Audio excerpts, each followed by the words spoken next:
More KSP this stream. Yeah. Yeah, we could do more KSP. Yeah, we'll play. I want to keep messing around with that first stage. So, that's going to do it for the space news for today. That's all I got for you. There is some other things, but I think I got through most of it. Yeah, I got through most of it. I want to go back to messing with the first stage, but what I will do is I'm gonna take a break here for a second. Just a quick break, and then we'll get back into playing. Yeah, we'll end the day off messing with that first stage, which should be fun. The MLV first stage is pretty much good to go.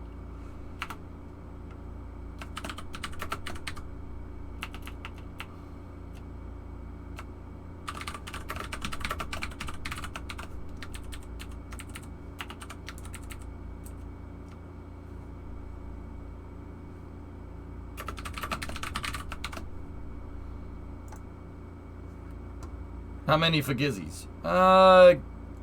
Give me about 2 hyper-encabulators worth of Fagizzies. Alright, I'll be back in a moment here. Enjoy.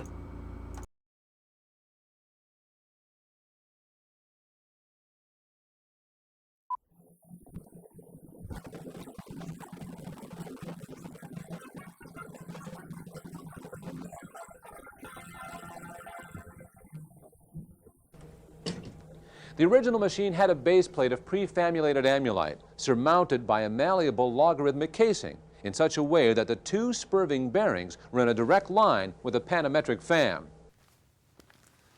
Yes, that was once me, extolling the virtues of retroencabulation. Now, I may not be the dashing young on-camera narrator I once was, but if history tells me anything, it's that the Battle of Hastings was fought in 1066. But that's not the point. The point is that encabulation has a rich, sumptuous history with a delicate, flaky crust, relatively unknown to emergent cybersecurity personnel. Allow me to elucidate. The discovery of encabulation was quite accidental when engineers in the skunk works at Mutual Polydynamics coupled a transcendental Hopper datoscope with a spiral decommutator via the application of anhydrous angling pins, resulting in a device that allowed frenetic mastication at alarming speeds. The device was kept secret for many years, owing to the horrific accident that occurred shortly after its inception. Howsoever, the U.S. Department of Defense and the National Guard soon realized its potential as a weapon of choice, leading to its next iteration, the hydroencabulator, which they nicknamed Fat Boy Slim.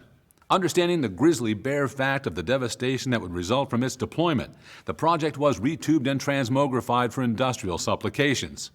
This version, known as the pseudo-encabulator, was the infernal Faustian engine that allowed post-war America to realize its aspirations and become the domino player on the world stage.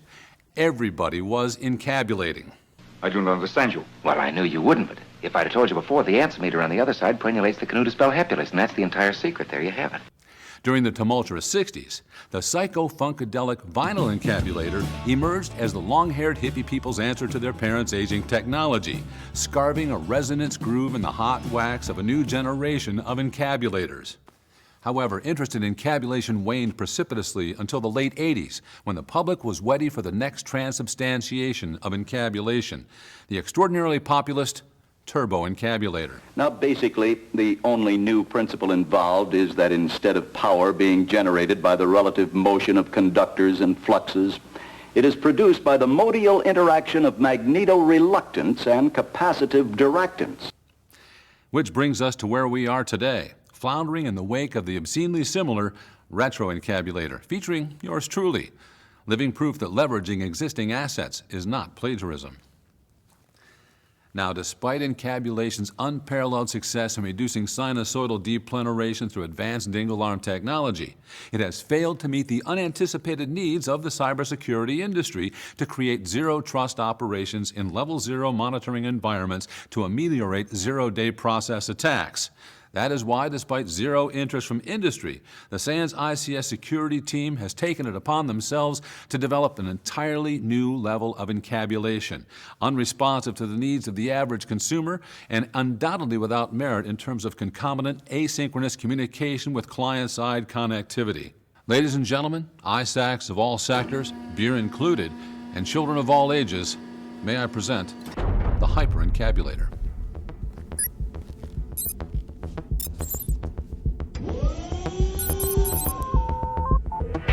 The Hyperencabulator is nothing less than a key ruminant in the advancement of retrograde phenomenology, by which we can achieve results that are plastic, spastic, and cynosynclastic without sacrificing both normative reality and AI-informed modalities. You'll note that the Hyperencabulator utilizes indiscrete modules, making possible virtualized environments that include PLC-controlled stand-up reheaters, as well as Retanium-based cloud benders. It also includes a dedicated OT Security Operations Center access panel, known as the sock drawer.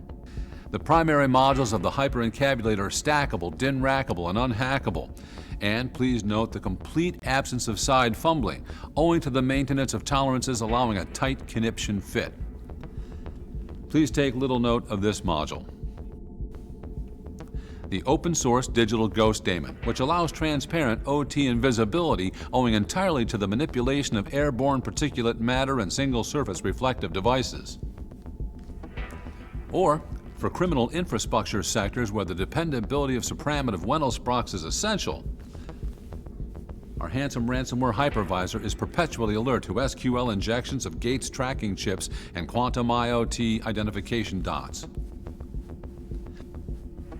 Moreover, whenever a pen test is elected to assure the integrity of a safety instrumented system, our Purdue model modal module defeathers and plucks clean every proverbial fox in the henhouse and keeps would-be intruders wondering which metaphor got mixed first. As you can see, the Hyperencabulator has reached a high level of development. Whereas previous dissimilar devices operated under the concept of manumatic stressor reduction and macroeconomic supply chain SBOMs, the Hyperencabulator operates totally under the principle of colonic effluvium expulsion and audible gaseous eructations. Thomas Edison once said that invention was 10% inspiration and 90% perspiration. If that's the case, Thomas Edison should have invented deodorant. But I regress. In the near future, hyperencabulation will ultimately replace all traditional cybersecurity safeguarding processes with osculating segmentation and entropic astrogation, making what was once thought to be impossible, probable. At SANS ICS Security, when we're not innovating, we're encabulating.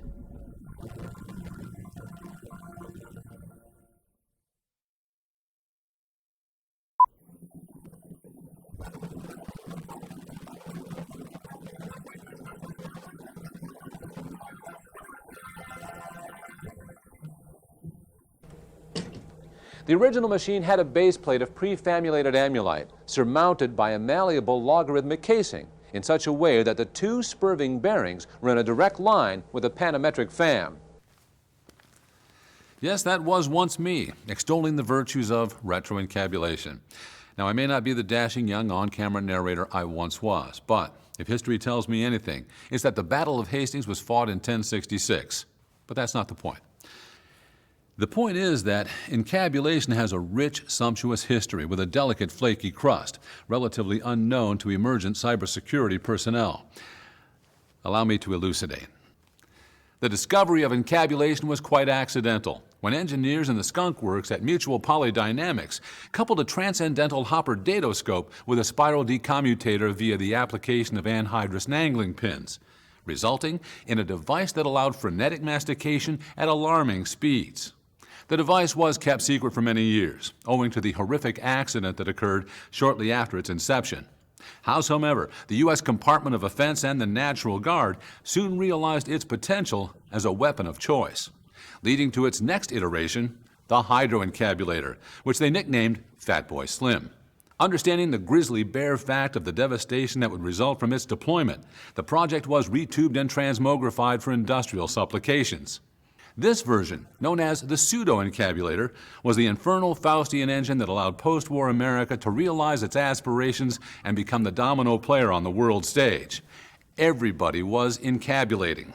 I do not understand you. Well, I knew you wouldn't, but if I'd have told you before, the answer meter on the other side prenulates the canoe to spell Hepulus, and that's the entire secret. There you have it. During the tumultuous 60s, the psycho-funkadelic vinyl encabulator emerged as the long-haired hippie people's answer to their parents' aging technology, scarving a resonance groove in the hot wax of a new generation of encabulators. However, interest in encabulation waned precipitously until the late 80s, when the public was ready for the next transubstantiation of encabulation, the extraordinarily populist turbo encabulator. Now, basically, the only new principle involved is that instead of power being generated by the relative motion of conductors and fluxes, it is produced by the modial interaction of magneto-reluctance and capacitive directance. Which brings us to where we are today, floundering in the wake of the obscenely similar retro encabulator, featuring yours truly, living proof that leveraging existing assets is not plagiarism. Now, despite encabulation's unparalleled success in reducing sinusoidal depleneration through advanced dingle arm technology, it has failed to meet the unanticipated needs of the cybersecurity industry to create zero-trust operations in level 0 monitoring environments to ameliorate zero-day process attacks. That is why, despite zero interest from industry, the SANS ICS security team has taken it upon themselves to develop an entirely new level of encabulation, unresponsive to the needs of the average consumer and undoubtedly without merit in terms of concomitant asynchronous communication with client-side connectivity. Ladies and gentlemen, ISACs of all sectors, beer included, and children of all ages, may I present the Hyper-Encabulator.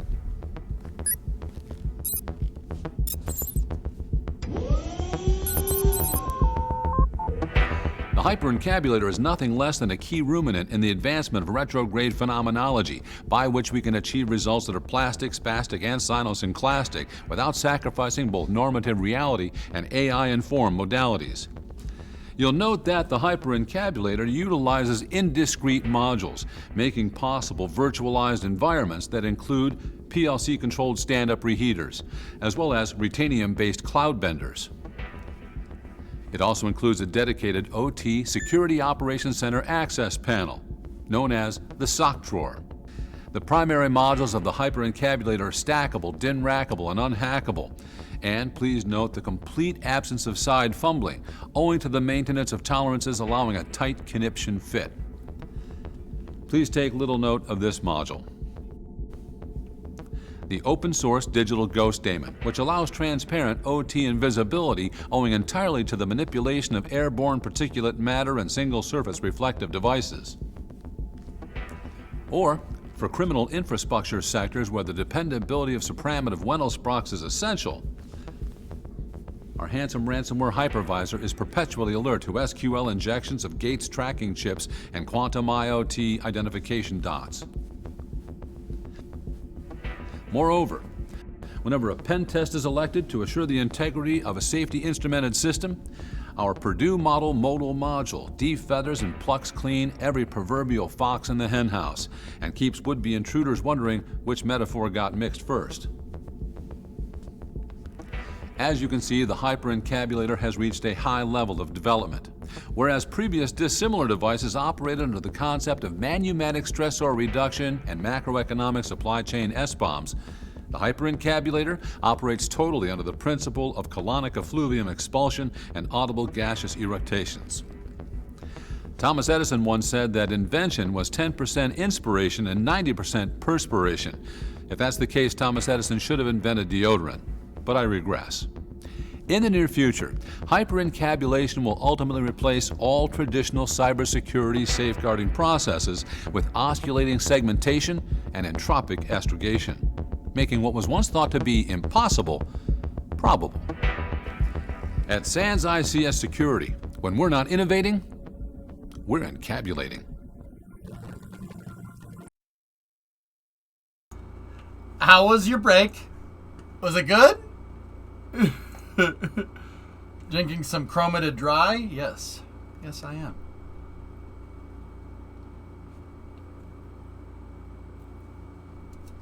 But I regress. I feel like I got legit dumber. What he just said. was one of the most insanely idiotic things I have ever heard. You know what the crazy part about that is? Sans ICS is a real cybersecurity company that works with like the military and stuff. Like, they're, like that's the best part. That guy actually works in cybersecurity, like for the military, which is wicked funny. Yeah, oh yeah, no, Sans ICS is real. That's a real company. Look, and they actually, like, look, NATO NSEC, right? Like, I don't know what any of this stuff means, but, like, they're actually...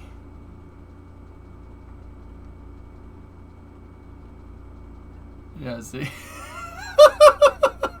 That makes that so much better.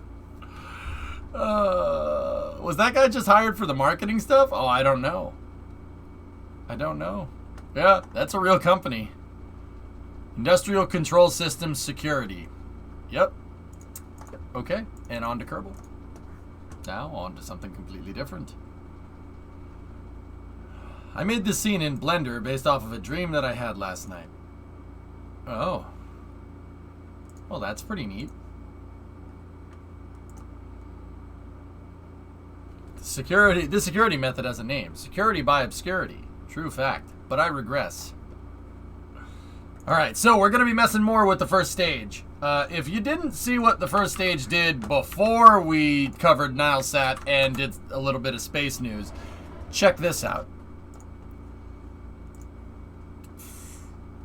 So we kind of had it come back in, and watch this.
This is getting out of hand. Now there are two of them. Hey, Rocket Sage, thank you for the raid. How are you? Why you no use lock retrograde SAS? Because it's not a bomb. I want it to actually fly places. Pound sign raid. Hashtag pound sign. What's going on? Thank you for the raid. Hey.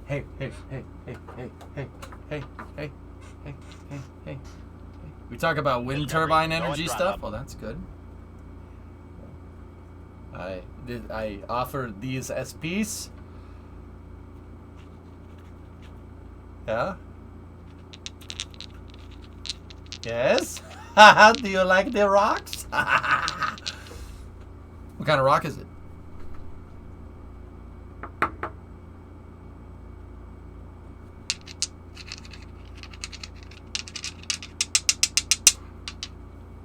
It's a red one. Red rocks. M-A-R-S.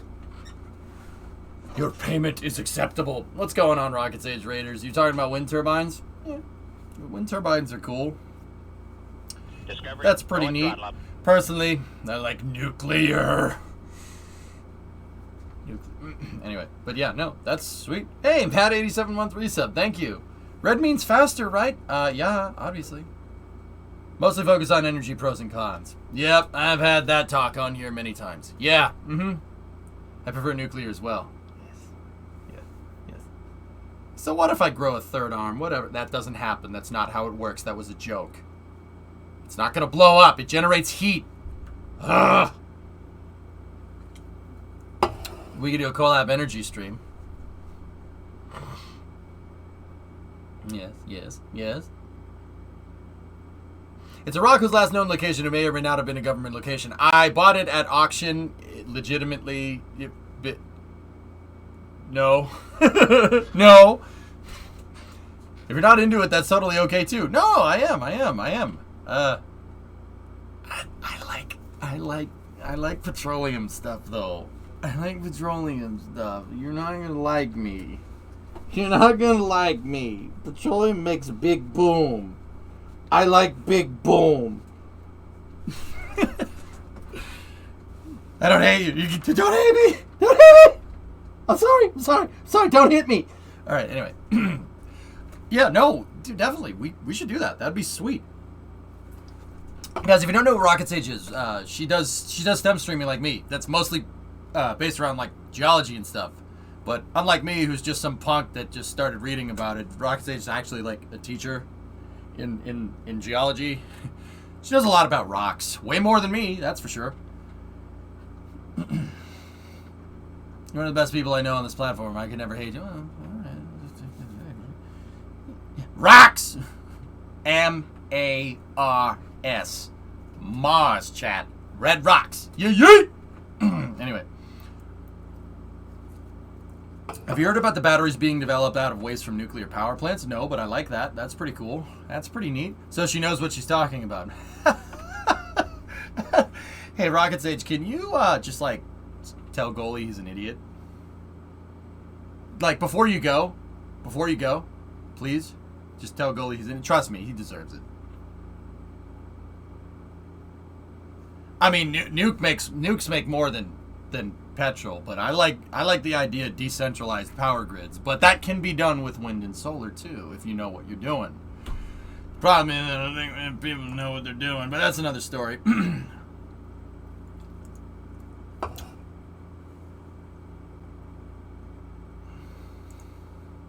Oh, bless your heart. Okay. Anyway, Rocket, I'll see you later. Welcome, Rocket Raiders. How are you guys doing? I am just about to pop back into KSP, and we're going to screw around with the first stage that we've been engineering. We are going to engineer it more. We're gonna apply more engineering.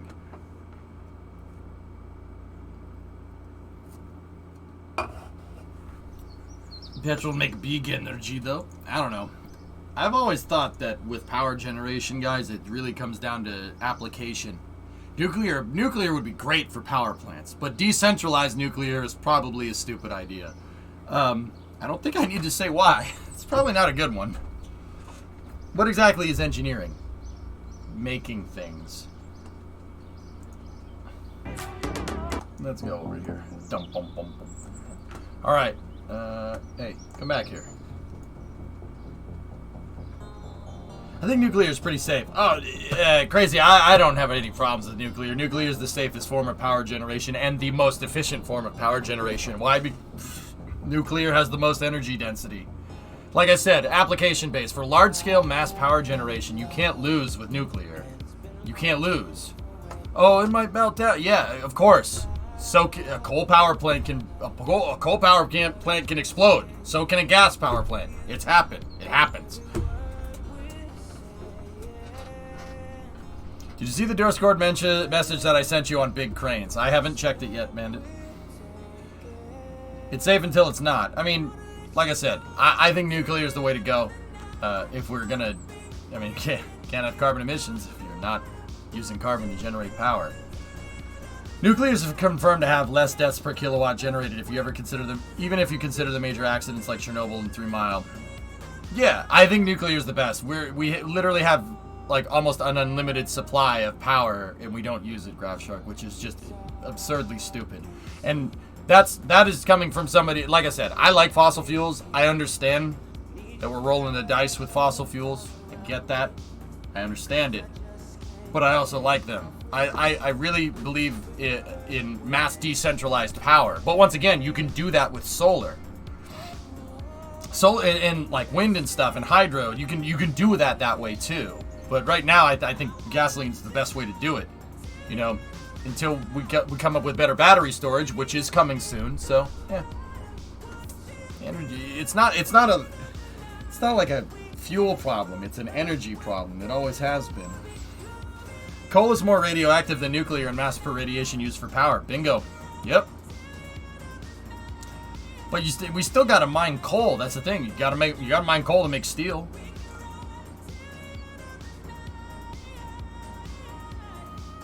If nuclear is so safe, then what the frick is Germany doing? I don't know, Liam. I'm not German. I couldn't tell you. I don't like electric cars. They seem like a diversion and a kick the can down the road. Electric cars, by Elon's own admissions, Loopy, they're not... That's not even a solution. He said it's not a solution. It's just a step in the right direction. Elon's trying to accelerate to a sustainable... to sustainable energy production. Tesla's just one step in that right direction. And like I said, that's from the big guy. That's from the meme lord himself. I agree with you. I think you're right.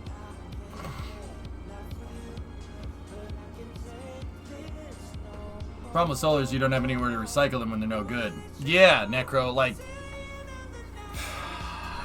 Yeah, that's what I mean, dude. There's, like... You know, diesel and gasoline is not the best way to do it, but there's not... The thing is that you can't beat thermodynamics. It's really hard to do that, you know?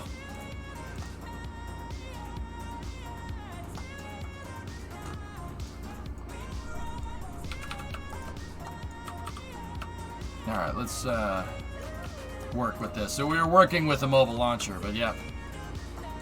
But yeah, I mean, there's plenty of better ways. I think nuclear is the best way. I think that anybody that sits here, that nuclear is unsafe, literally has no idea what they're talking about.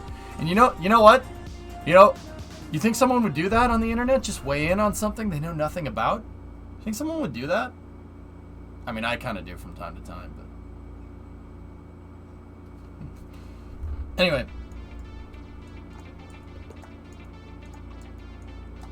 Yeah, Ian. It's not that we can't do it, it's that the tech isn't there yet. Well, the tech for jet airliners didn't exist in 1920, right? Like, I agree with you, you're right. I mean, they do that all the time for SLS, yeah. I mean, it's not even solar, guys. The solar... There's better ways to do it. It's energy storage. We gotta figure out a way to store electricity in batteries better. Even if we have nuclear power, we're still not gonna be as sustainable as we think we can be. It really comes down to the battery. You know? But once again, I think the technology needs to develop more. But for now, I'm gonna enjoy my dino munching cars while I can, because they're gonna go the way of the dinosaur soon. I kind of hope not. I really like my old cars.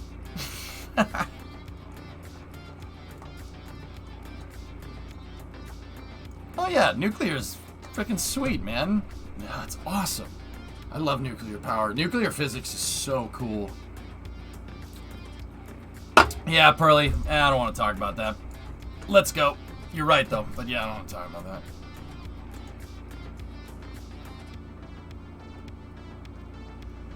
Anyway, welcome Rocket Sage Raiders. She went to eat, so here, now you're stuck with me, and the people that aren't stuck with me have already left. So whatever. I agree, Green. Yeah, I'm with you on that one. I'm always for kicking the can in the right direction, not just kicking the can down the road. Kicking in the right direction will eventually get it there, but it's a long road. It's a long road.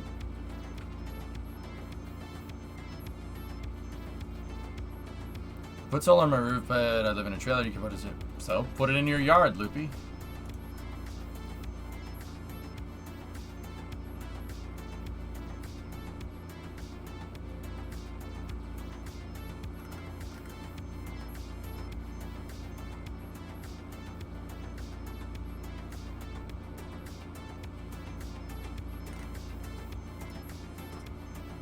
All right.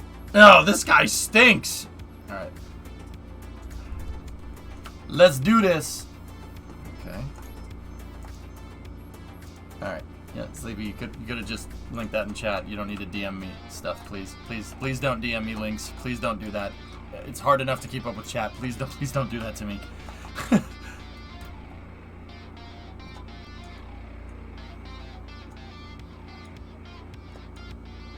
Yeah, that's interesting, Pi. What's next on the first stage development plan? Well, I want to do more hops with it. If you guys have looked at the hinges, if you didn't see the Kerbal from early hours, check this out. I did some upgrades to the hinges. I changed the way they move around a little bit. This is much more like SpaceX, but also this hinge is less parts and it's lighter because the hydraulics don't need to be as strong. But for the most part, it's pretty much the same exact design. Like I have my structural panel shock absorber. We're still using all Kraken bearings and whatnot. Let me show you what this thing can do. I think you guys will appreciate it.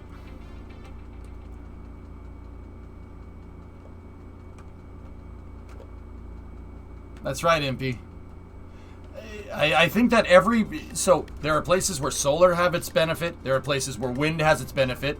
There are places where hydroelectric has its benefit. There are places where nuclear has its benefit. There's a place where petroleum or fossil fuels have their benefit. I think if we champion each one of those where they're most efficient for the task, you will net lower carbon emissions that way. That's way more sustainable. You don't use a Saturn V when you need an electron, right? There's not one end-all be-all solution. We use one where it's, depending on what you're trying to do, what's the most efficient way to do it. Like if you live in Florida, then solar panels make more sense. Why? It's called the Sunshine State for a reason, right? You see what I'm saying? I think that's the right way to do it. There's just some cases where green energy just doesn't make sense where people live in the world. Like it just doesn't make any sense. You literally trying to do green energy like out on a farm doesn't make any sense. There's no way that can work correctly and people still have food. You know what I mean?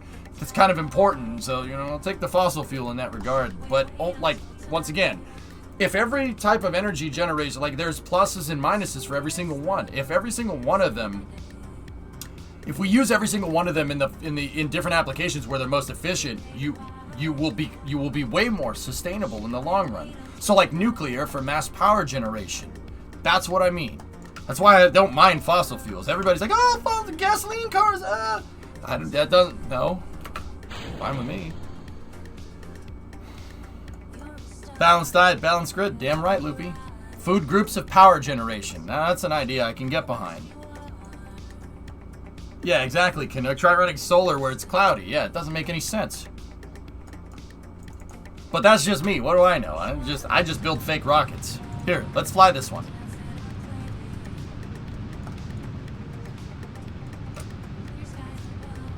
There you go, Luke. Use every technology where it makes sense. We do that, you're more sustainable. It's literally the Epcot principle applied to power generation. That's it.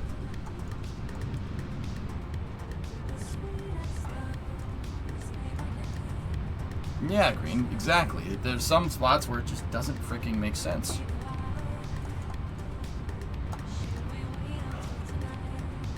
What gets to me is how emissions are harming the human body.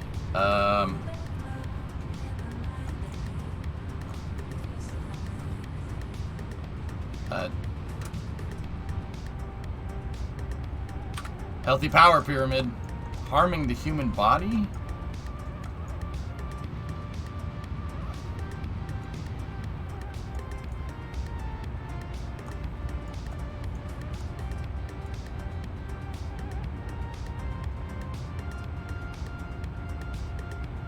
For the long term. Oh. Okay. Discovery, go at throttle up. How much fuel do I have? Uh-oh. We may have gone a little bit too high again.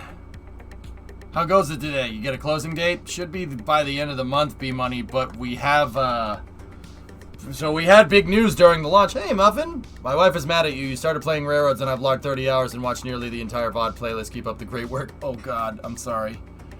The bank cleared us to close today. Yeah. Yeah, I've been saying we're like 98% of the way there. Well, now we're 99% of the way there. Yeah. Just got to get all the paperwork done now.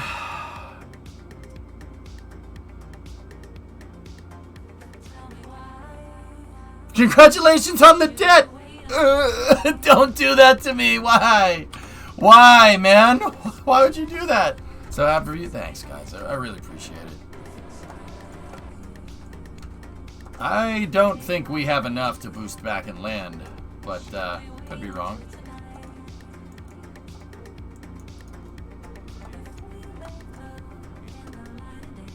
Oh, nice, Bravo. You're just starting the house process now. It messes with you, Tipsy, for sure, dude.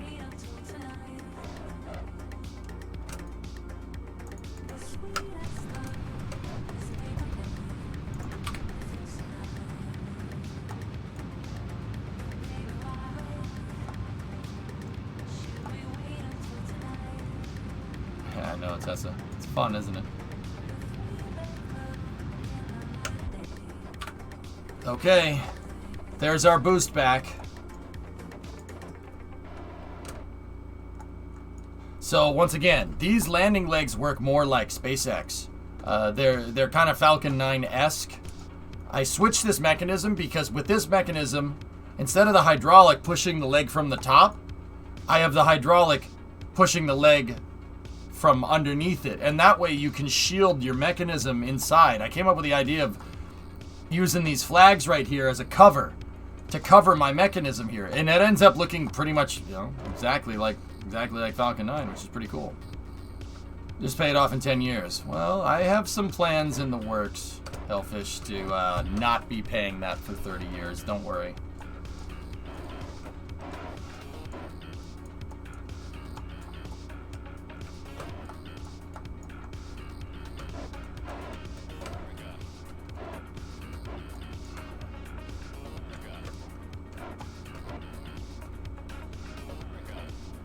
So here we go. We're gonna coming in hot here.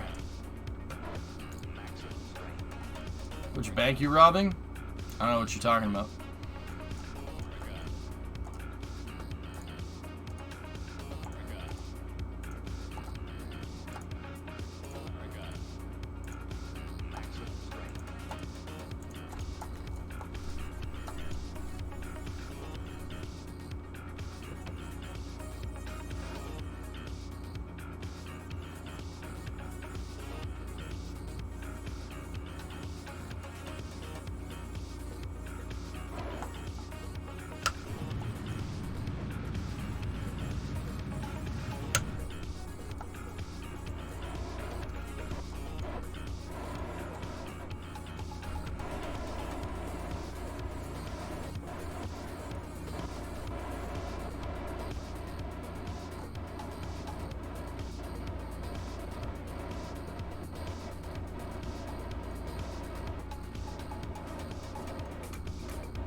Oh, it's gonna be close. I think I started it a little too late. Damn!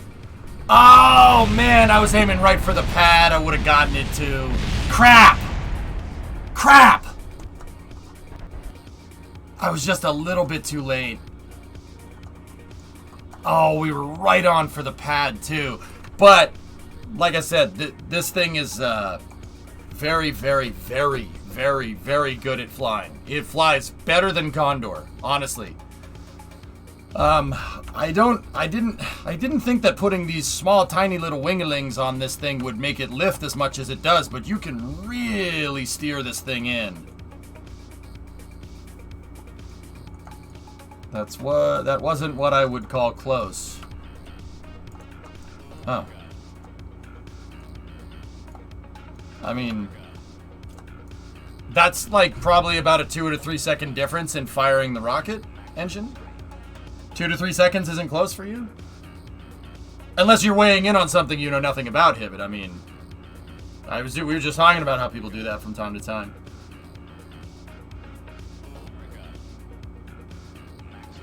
Think someone would do that? Just make up stuff to stick it to the streamer? You think someone would do that? It's fine. I wouldn't really like having someone going around and pointing out all the mistakes I was making. You got any more of that gum? That's none of your damn business, and I'll ask you to stay out of my personal affairs. Sorry. Anyway, Yeah, I missed the burn, but then again, that was my like 3rd or 4th attempt landing it. Needs a second stage to really get an idea how to do a flyback. I mean, it doesn't, but that's okay. We can put one on if you want. You're a weird guy, Ace. Weird guy. Anyway, so this is what we have here. You know what? I'll bring it out so I can show you guys the landing leg mechanism, so you guys can see the updated one. I was gonna try to get it back to the pad. They're skipper engines, Loopy. Skipper motors in a 7-engine cluster, a Septaweb. Hello. Hello. I brought you your celebratory ice cream. You brought me celebratory ice cream I did. for the house thing? Yeah. Is this cookie dough with jimmies on it? It's cake batter with Jimmy's because that's what you said you wanted. Even better. Have I ever told you that I love you? You might have mentioned it. Yeah? Yeah. Okay. Do you want me to take that back? I wasn't sure if you would want it or not. Give me one moment. Your chat's confused about Jimmy's. My chat's confused about jimmies? Yeah.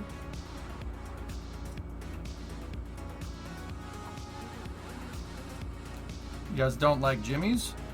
Chocolate sprinkles?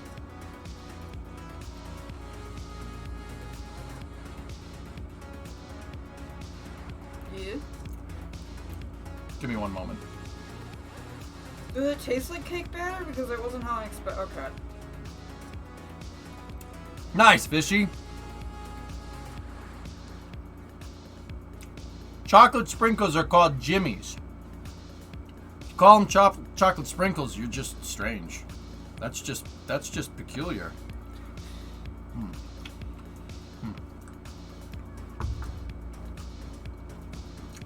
Ist gut. Good? Gut, ja. Okay. Dankeschön. Bitte. Ja. I love you. I love you too. Ich liebe. Ich liebe. Ja. Yeah. Ja. Okay. Alright. Rocket Sage is saying hi to you. Hi, Rocket Sage! She's gone. She's gone.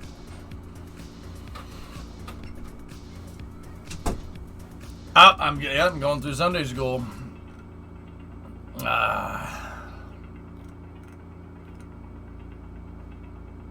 Anyway, here, I'll show you guys how the landing legs work.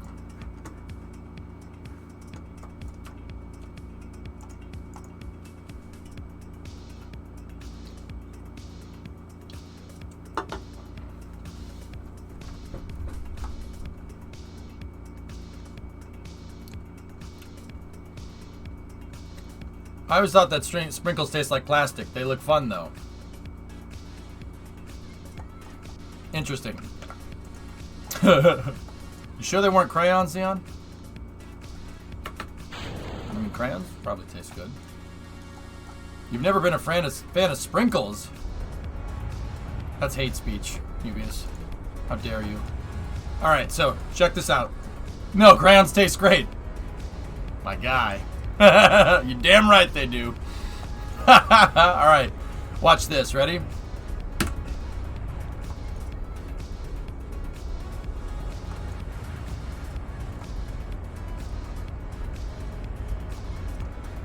Not bad, huh? Chocolate or rainbow sprinkles? Chocolate.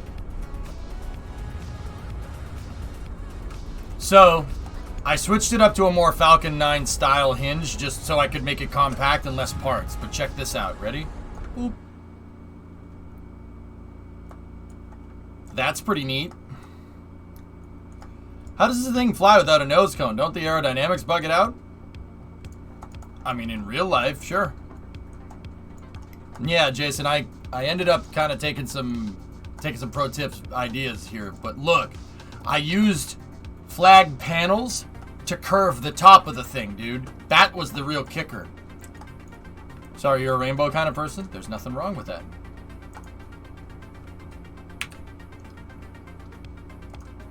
Nothing wrong with that. They look really nice with the flags holding them together. Yep. The only thing that we really had a problem with were the panels. The panels in this design really like to bend. They don't like to...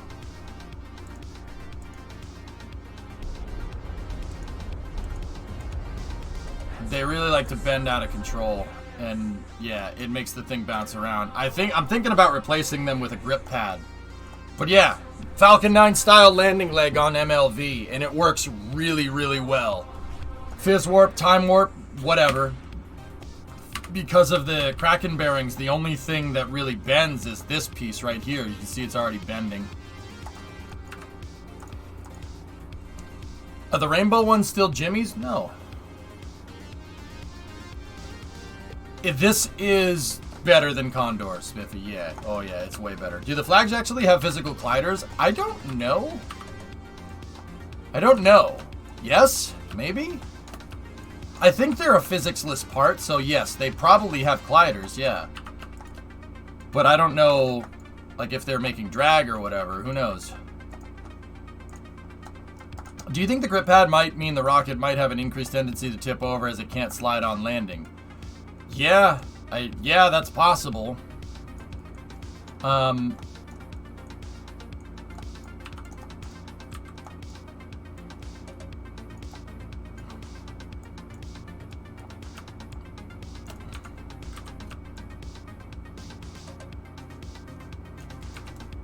We could always just do that, and then to make up for the poopy doopy connection that I have here, we could strut it, but then it might break.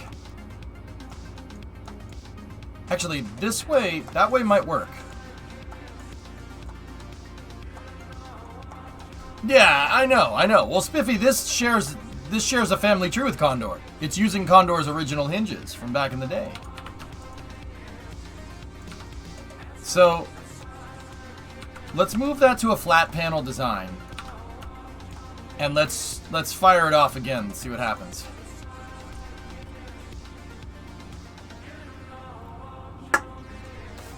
And then, once we get everybody up to speed on the landing legs, I did redesign them from yesterday. I liked yesterday's design, and I will reuse yesterday's design on a lunar lander or something. Those landing legs were too good. But what I learned from making those legs yesterday, I figured out I could make these legs, you know, today. I had a Doc Brown moment, only I didn't slip and hit my head on the toilet. I was just on the toilet. I really wish I didn't tell you that. All right, cool. What you need to do is calculate a sort of minimum altitude velocity point with a known minimum TDOR and actually start the burn. It's all about timing, Tessa. Yep. I missed Neptune. Okay. All right, so ready? Boop.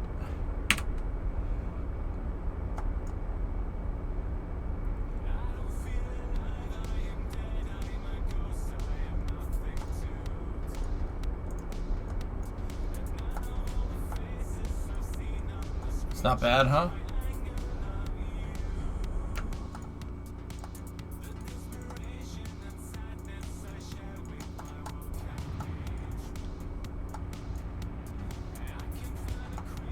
Oh, you guys want to see something cool?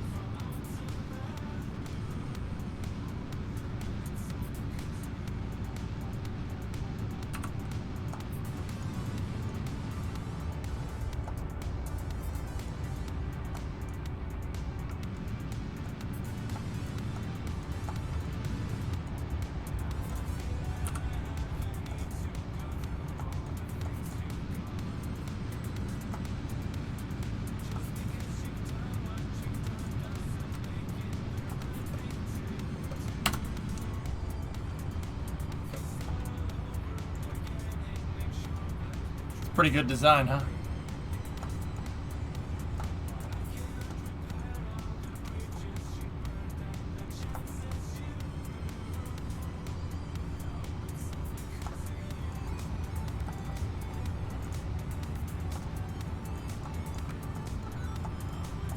The legs can fold up by themselves, and it can take a hit. I designed it this way on purpose.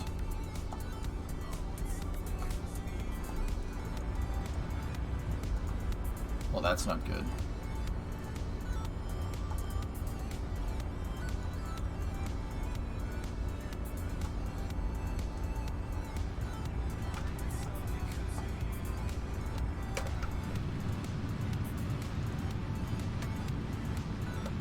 Well, we're dead.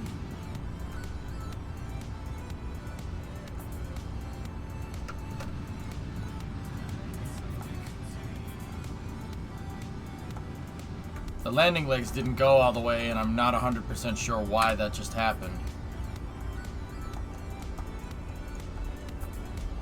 You see it snap, Jason? It really shouldn't have done that.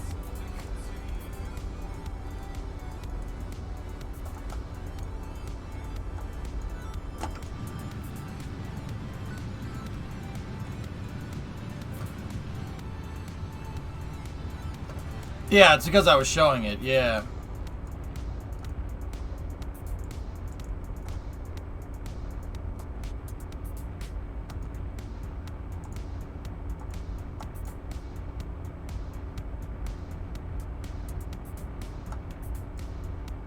Discovery, go and throttle up.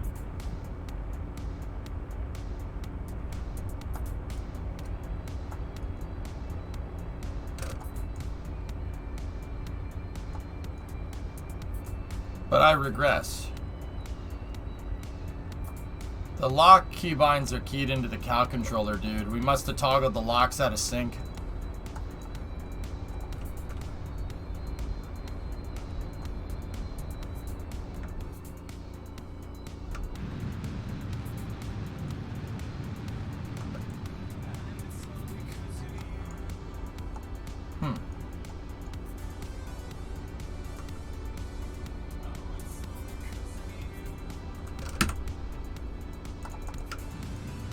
Yeah, interesting. Huh. Well, that's probably a failure mode that should be understood. I think I toggled the locks wrong. I have an extra hotkey to toggle stuff, just in case, and I think it screwed it up. Now I want to know why that happened. But the legs can fold back up. They can fold down. That thing was stuck in like a perpetual spin. That's why I couldn't recover. And that came from the legs not being deployed at different angles. If all of them are deployed at different angles, it's going to make it roll.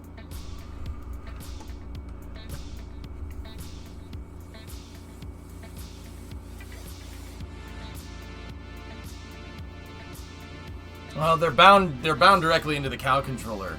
But I have a manual backup. But if I hit the manual backup wrong at the wrong time, and I think that's what I did,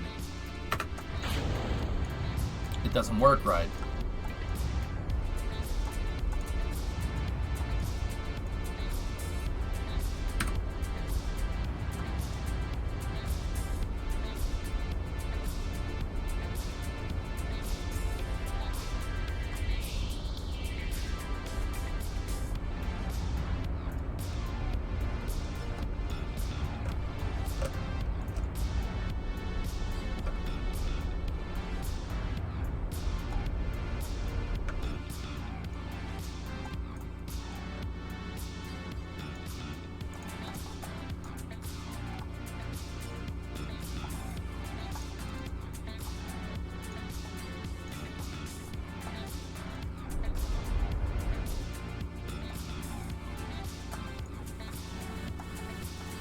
I think it's not a toggle fill. I think that's where I went wrong. So here, let's try it now. Reverse the cow controller and go up like this and just...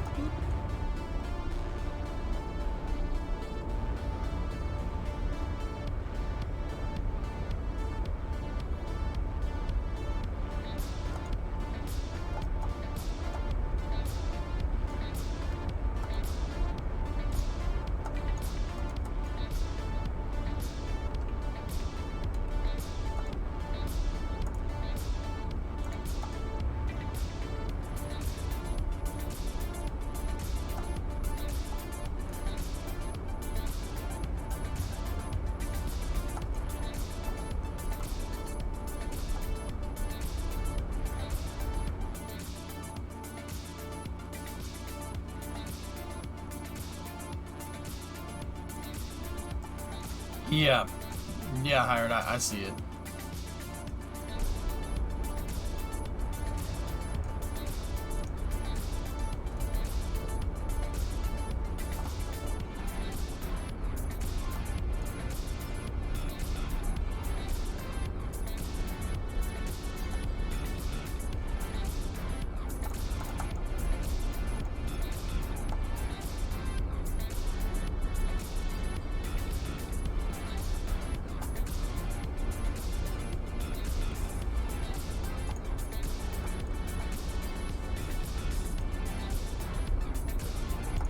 There we go. That's what happened. I see it. It only locked some of them out.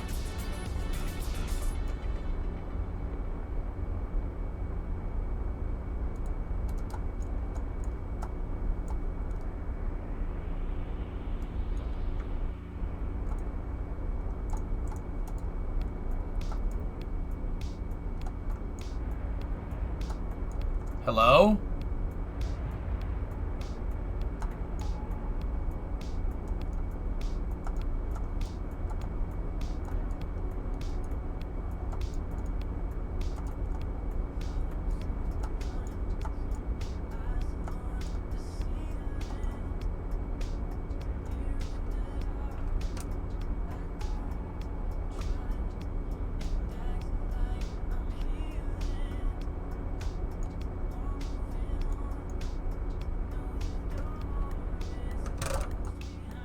Damn it.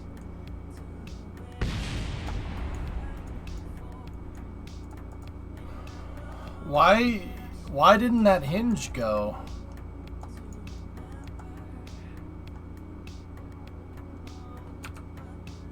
Huh.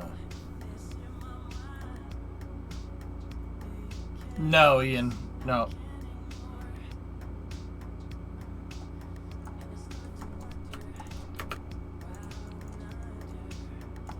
Yeah. It missed a lock, I think.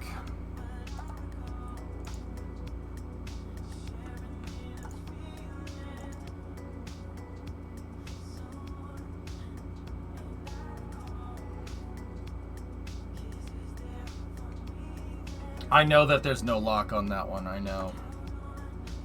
Just gonna have to check it. We're not. Guys, there really isn't a case where we retract the damn legs while we're in flight. I just wanted to show off that could do that. So, I think we're good with this design, honestly. Banana. Yeah, Bearlicious. Those are probably some of the better designs that I can think of. So what I want to do now is let's do a flight test. Let's see what happens. I've never even messed with the second stage or the payload fairing. Let's see.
Okay, this is going to require me to reroute up to the second stage avionics package right there. Ares, are we making ICBMs now? No. Ares is the name of the project. This vehicle does not have a name yet.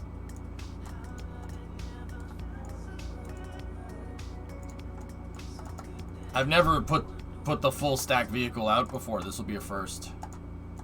18 tons of payload.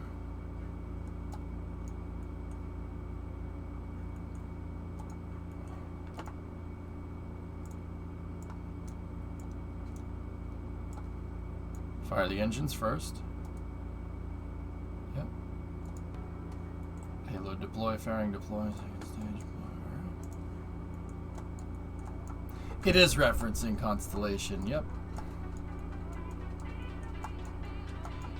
Here it goes. Let's fill up the stage. Let's see what it does. I'll try Condor's boost back trajectory for the first time. We'll see what happens. Let me just make sure that fuel flow is disabled here. Disable crossfeed, disabled crossfeed. Yeah, disable. Disable, there we go. I think this might be the cleanest looking rocket. Thanks. Thanks, Sean. Yeah, it's nice. It's a nice vehicle.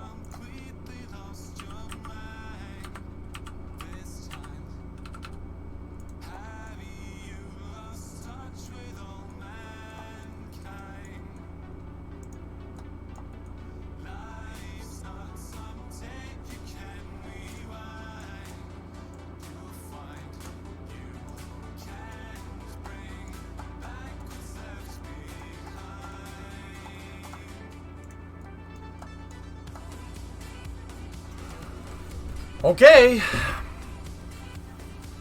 Let's see what she does. How many parts is the full stack? Oh, 370. Okay.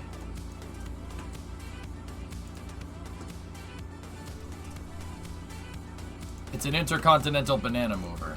I'll go with that.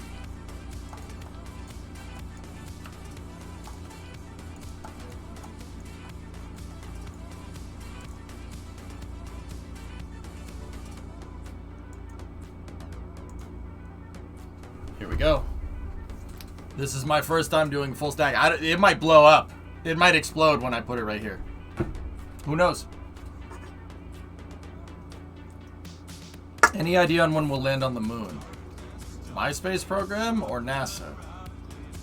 Could you do different fairing options like H2A? No. I mean, well, I could. I don't want to introduce that many different types of fairings, Phil. Mine. I don't know.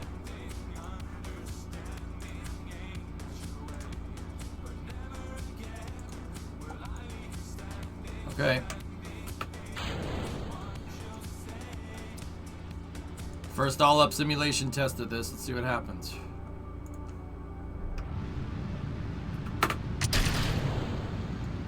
Yep.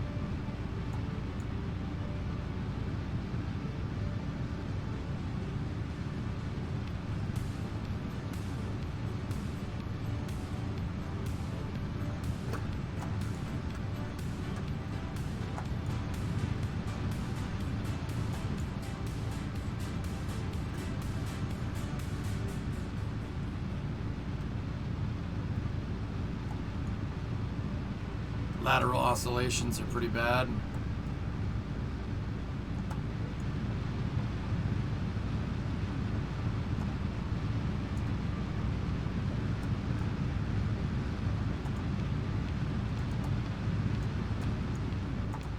Huh. Okay.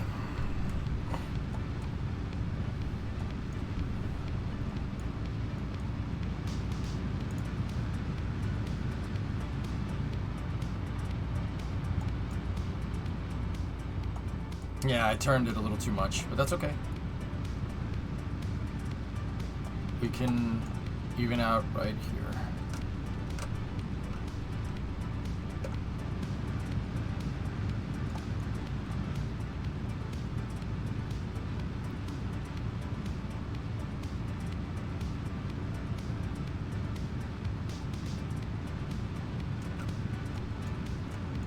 Okay, she looks good.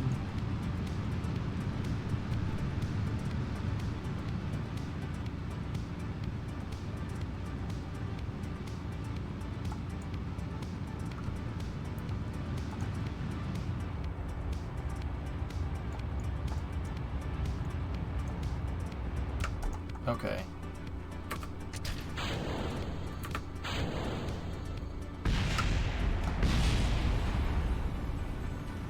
Oh, shoot. Oh, okay, thank God. Yep. Blew the decoupler right out of the thing. That's fine. Gotta ghost ride that second stage. Pop the fairing. Yeah, that probably could do with some work.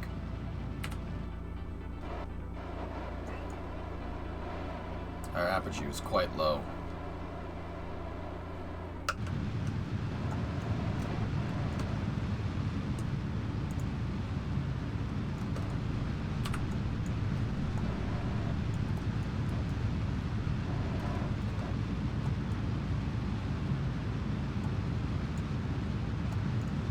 Not the right amount of engines for boost back. The second stage is gonna crash.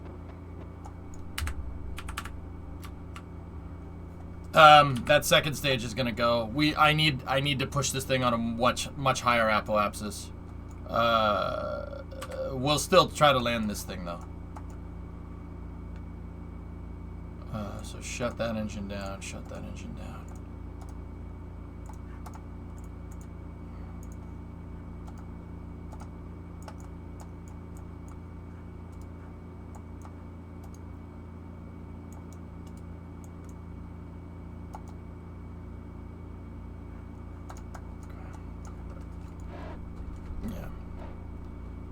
It's 375 barrelages. 43 seconds of burn. 43.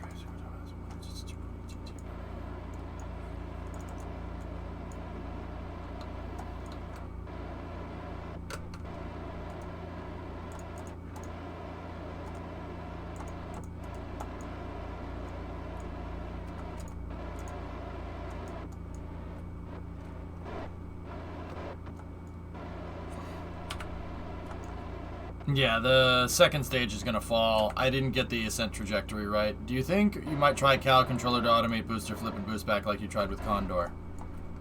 I would like to use KRPC to do that, to be honest.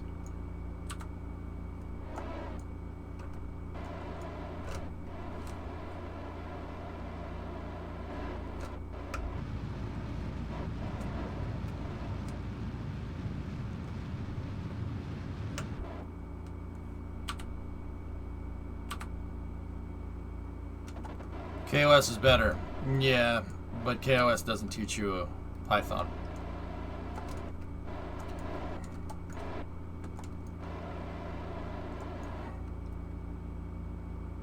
Do you plan on using KRPC or KOS in the future? I don't know. I'm flying the rocket right now, fellas. Bear with me here, okay?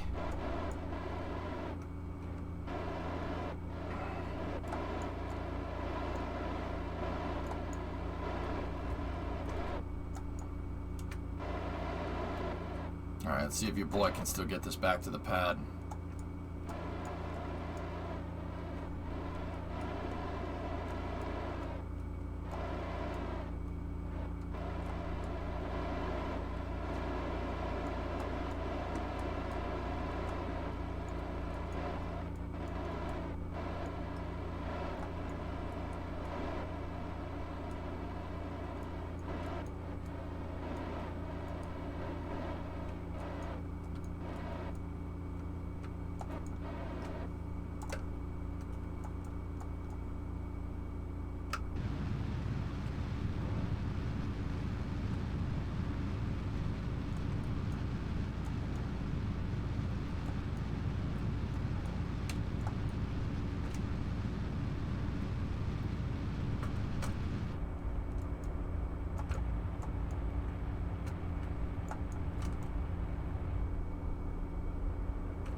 Fine. Go on to the crooked part of the pad. Go on to the ramp part. Fine. No. You know what? You go over here. Okay? Just go over here.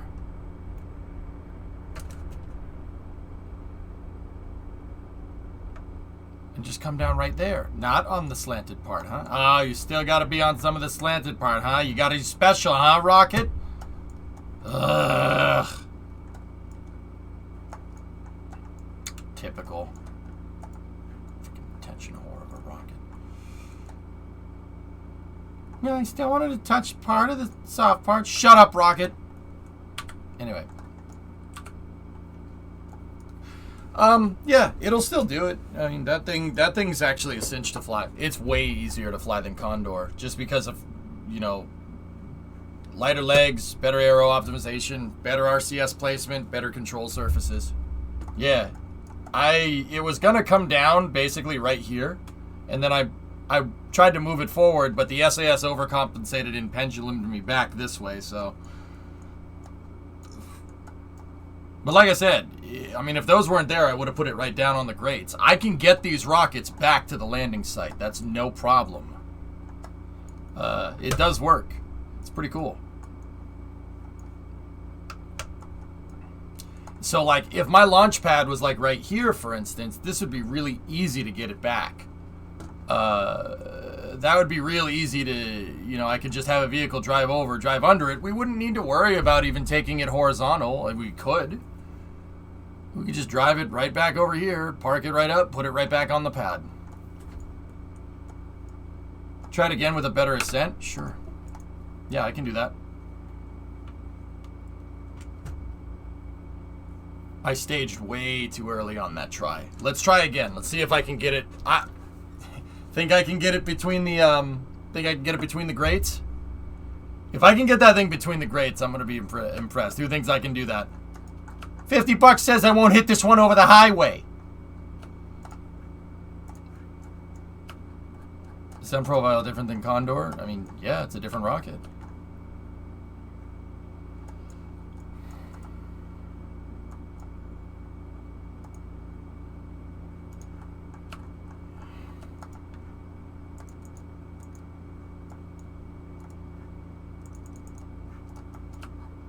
You hit that guy!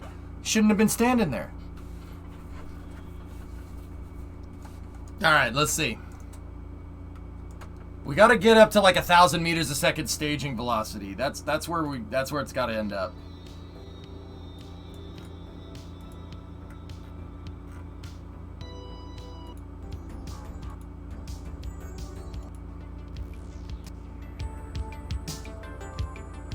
Thanks, Ivan. Yeah. They're pretty cool. Pretty good.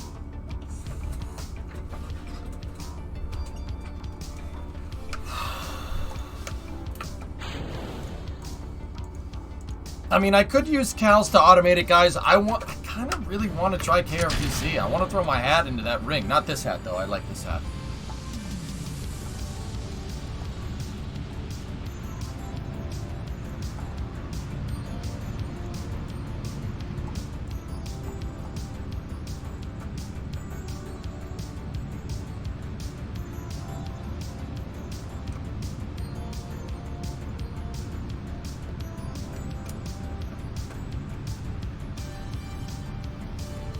But yeah, that's what I would like to do, dudes. That would be really fun.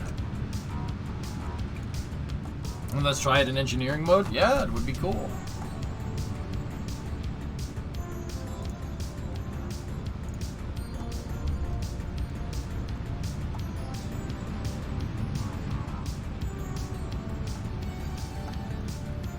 It's not even a mod, Ryan. It's not like, it's just KRPC, and all the code is made by me. I kind of really want to mess with that.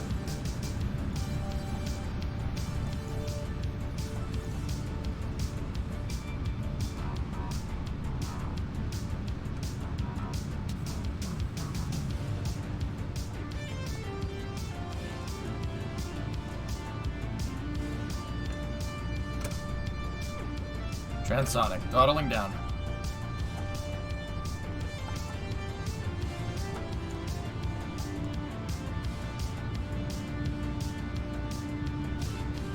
Okay, out of the throttle bucket, throttling back up.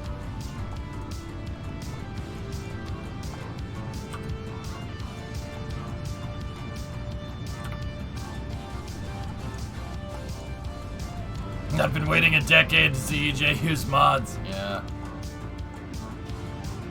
No, you won't, Green. In fact, saying stuff like that just makes me not want to do it at all. So,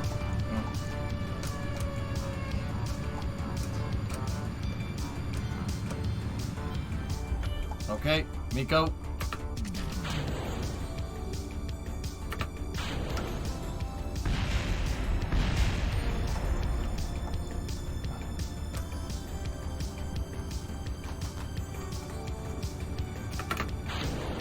Okay, gonna ghost ride the stage. Now let's see what we have here. How much fuel do we have left?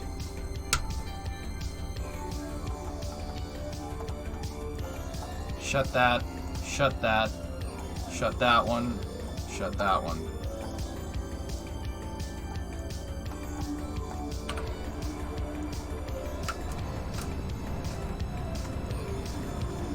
Oh, I turned it the wrong way.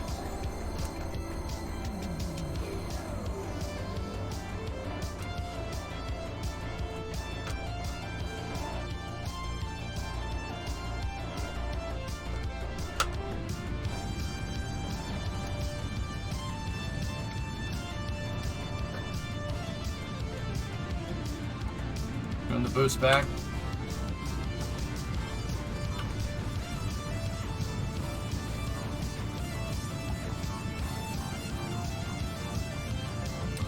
We need to boost back to basically where my mouse cursor is.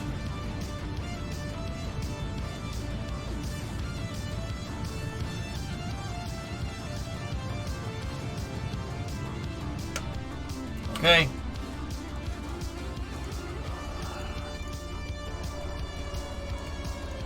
Enabling control surfaces.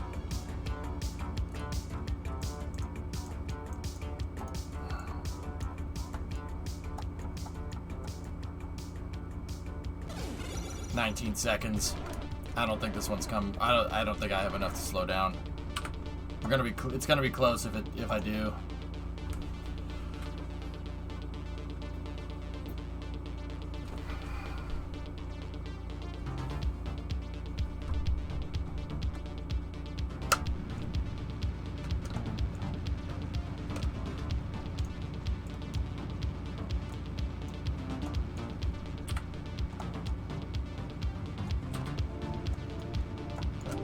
Second stage is looking good. And this is the first time actually flying this dang thing.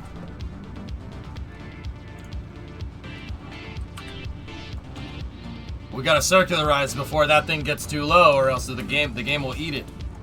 Why does the decoupler explode when separating? The rocket engine is frying it. Yeah, I need to have an ullage motor so you don't fire the rocket inside of the inner stage 7.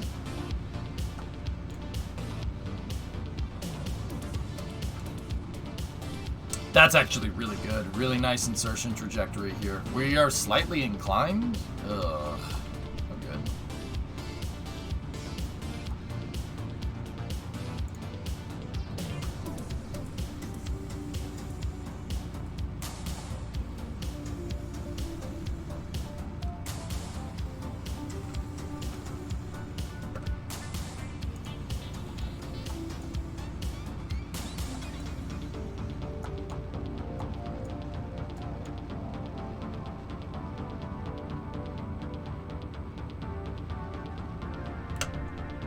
Okay, Miko. There's Seiko there. Good. I'm just messing with the timings now. Let's see. I pushed the rocket in the wrong direction a little too far on the first stage. We might not have enough fuel to land. Alright, lock into the landing site.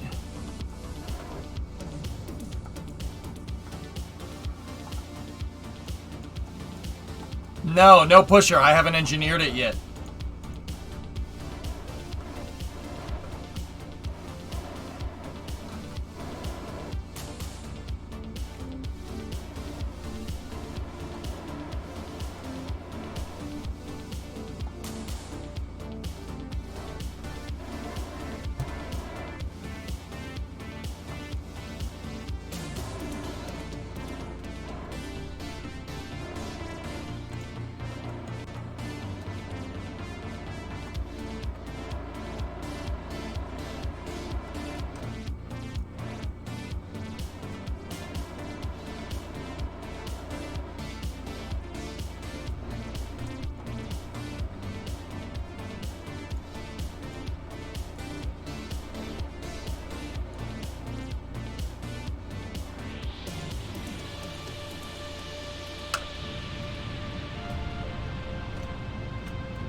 booster's still alive. Crush cores. Yeah. This thing has some weird control problems.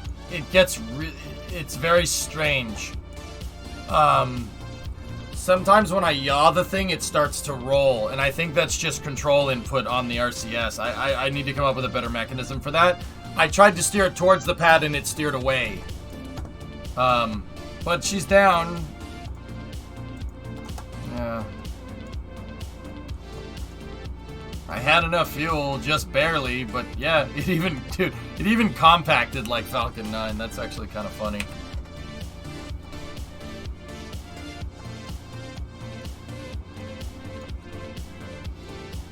Are the fins in reverse?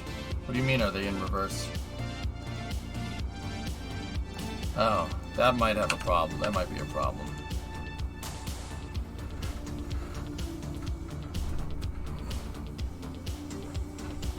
Yeah, it's not between the pins because of that weird control problem, and I boosted this stupid thing in the wrong direction. Should have the authority reverse since you're coming down instead of going up. Pig's Egg, my brain is wired to fly those control surfaces backwards, so I am not changing that at all. I have way too many Condor landings to even bother doing that. The control problem comes from two control surfaces canceling each other out. There's some type of control input somewhere on this system that is redundant. Next day. Yeah.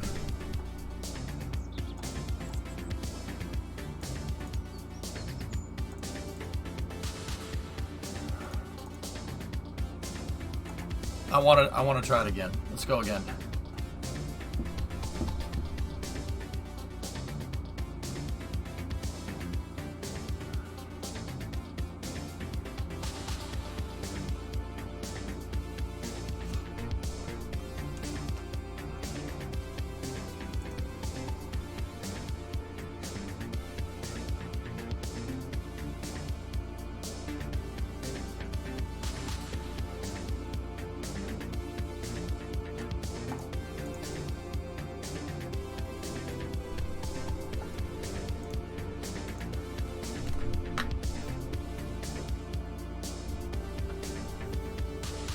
I'm really happy though. This thing is already capable out of the box, dude. It's really good.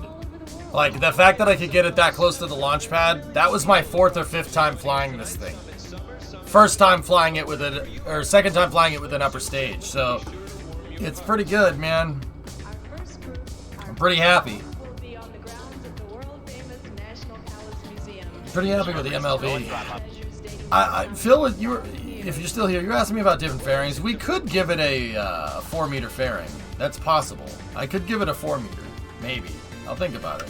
I like it with this fairing, but I don't think I'll need a 4-meter fairing. But who knows? Hey, Joshy. Welcome back to Mission Control. You're going throttle up. What's going on, buddy? Yeah, the legs really came out nice. I'm really happy. Very simple. I simplified the leg design so I could make this. This landing leg is actually about the same amount of parts as the other landing leg. And it's just as strong. And it looks way better.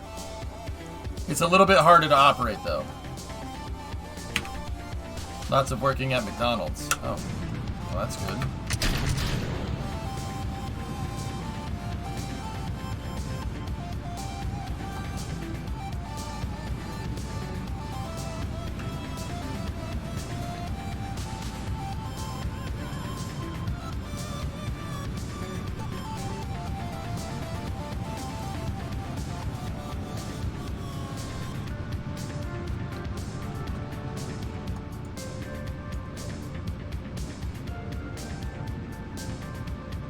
Flying in DCS and VR is next level. Oh, yeah.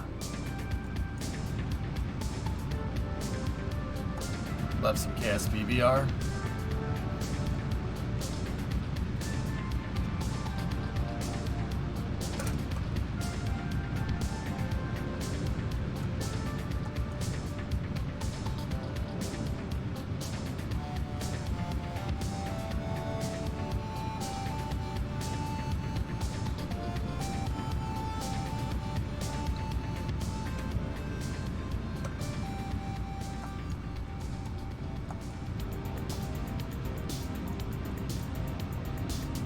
Okay. Is there a way where you can pin the second stage controls to the first stage screen when switching to the first stage for easier controls? Nah, can't control 2 vehicles at once, unless one is bound on a cow controller.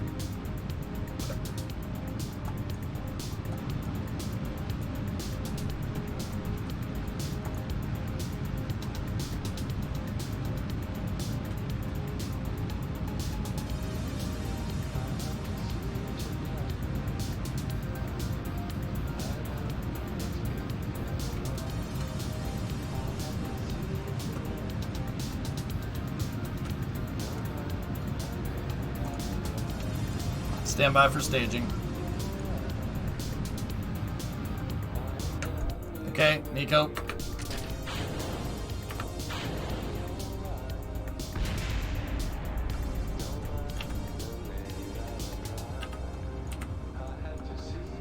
Did we cook the probe core? They cooked the probe core. So much for that. I gotta get some ullage motors. I need ullage motors to get it away.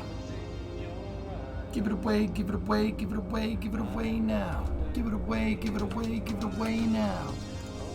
Launch it away, launch it away, launch it away now.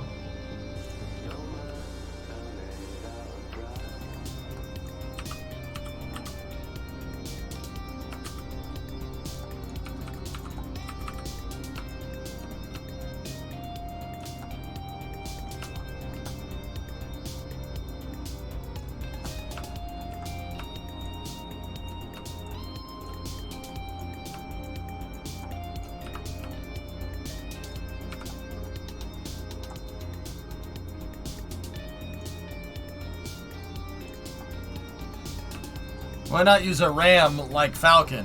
Because this is done and implemented already, and that takes time to engineer, and I don't want to mess with that right now. I'll mess with that another day. I want the interfacing mechanism to be the first, between the first and second stage, to be like my hold downs, to make sure that alignment is perfect every single time. And I'll come up with a better ullage, better separation system. I left a lot of space up here to do that. Yeah, that really is going to come into play when we start engineering out the second stage more. This is a dumb second stage. It's just a probe core with a fuel tank and some batteries and an engine. Lol, Modder Paul Scam Baits here. What's up, dude?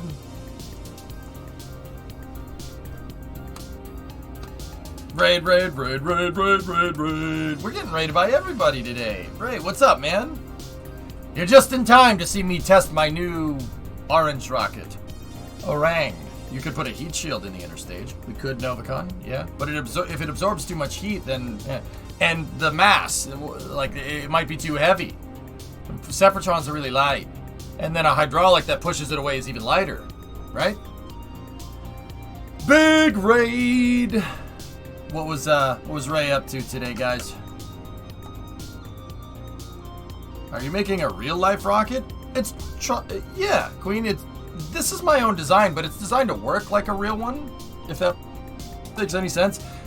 It has parts that are kind of from a bunch of different rockets, but yeah, this is my own design for the most part. It's cool. Ready? Yeah.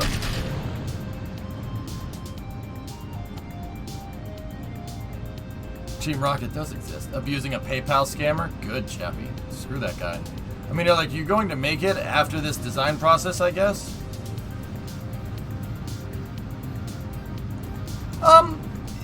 Yeah, Queen, yeah. This is actually my own design. So what I do when I play, if you don't know me, I'm EJ. How are you? The way I play this is I follow NASA's design philosophy when it comes to building rockets. Like, I build it the same way they would go about trying to build a rocket like this. And I explain how NASA goes about making stuff and how it all comes together. Right now we're doing basically what would be the equivalent of NASA doing a simulation on a computer of how the rocket flies. I'm really particularly testing first stage landing. This thing does land kind of like SpaceX's rocket, like Falcon 9. It's kind of like that. Is that the famous EJ? Dude, I love his streams. Hey, weather guy. What is being launched from this when all said and done? ML stuff? What is this being launched from? Oh, an ML. Oh, I'm not sure. Hey, Toasty. I see that you're back on the KSP grind. Absolutely. Hi, Queen. How are you? Yeah, it's not really based off of any particular rocket. This is a design that I want in KSP, but it does take some elements from real ones. This is if you don't know Kerbal, guys, this is a game where you design and build rockets. You get a bunch of rocket engines, a bunch of fuel tanks, a bunch of wings. You can make your own stuff. Make your own rockets, and then you launch them into space. I'm testing mine right now.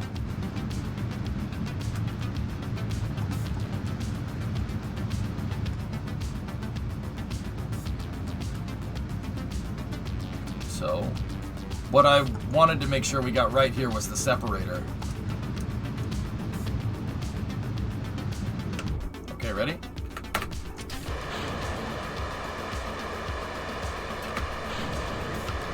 Oh, that was mint! Mint! Oh, that was good. Quite good. Stand by for fairing, Sep. Nice. Okay, so we're gonna ghost ride the stage there. I'm just gonna let it do its thing. Now we gotta go over here and take our first stage. And then I gotta shut down that engine. I gotta shut down that one. We're shutting down 4 out of the 7 engines. And then we gotta go over here like this. Let me see what my trajectory is. Trajectory is actually pretty downrange, so let's position the rocket in the right position. Allow myself to introduce myself. 10 degrees pitch. Fire the engines. And go, baby. Alright, so now I turned the first stage around, and now we gotta make our trajectory go back over here where we took off from. we can get it that clean with a pusher, dudes. So right now the second stage is yeah, it's over there. It's flying off into space, see?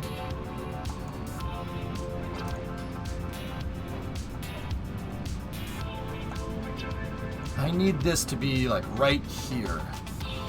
Rollout update. Hang on!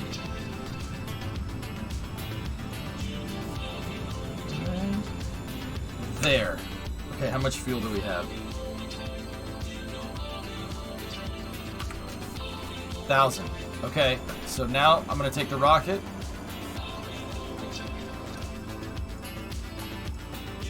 Alright, select the target. Now, I want this over there, but we still gotta worry about that second stage, so I'm gonna switch back over to the second stage and we're gonna make sure that that gets up into space. That's important. The second stage doesn't have anything on it, it's just a dud fuel tank.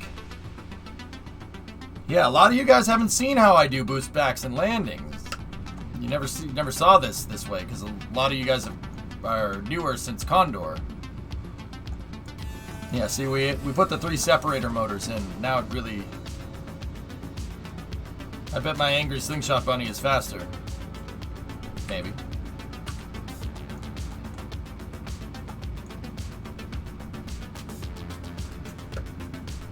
Okay, 1.5 kilometers a second.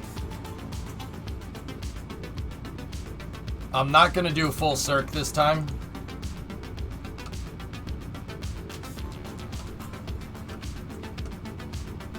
Well, because I don't want to pollute my save with a bunch of crap. Oh, uh-oh. This thing's really gotta go. Yeah, it's gonna be close, Loopy. I see it too.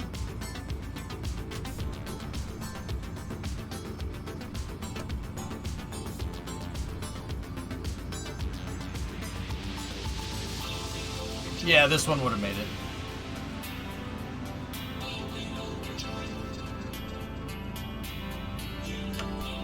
Okay. That one would have made it. We're at 44. She would have been just fine. System specs are down there, Clayton. Okay, Jen, I'll check the rollout update in a moment. Okay.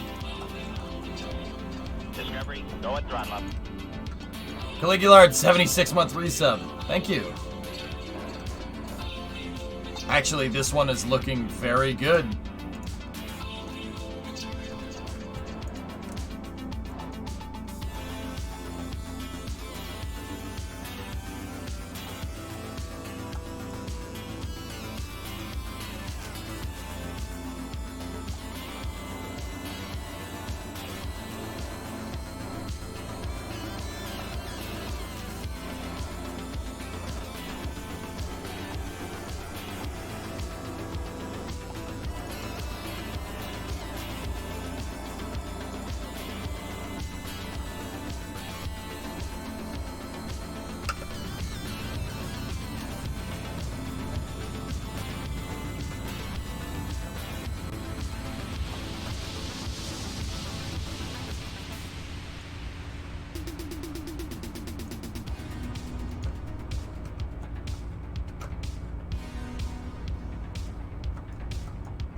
It's gonna be close. We're out of fuel. Crap! Damn.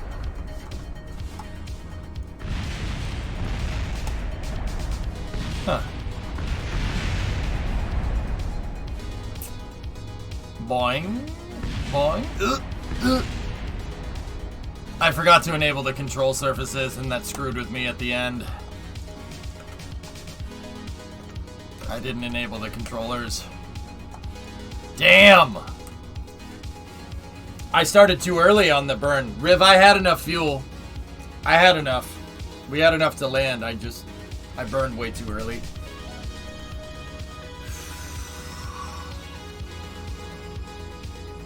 But this is okay. This is where we optimize the trajectory. Pretty much, Riv. Pretty much, dude, right? Yeah. It's definitely, we're definitely doing something. Boy.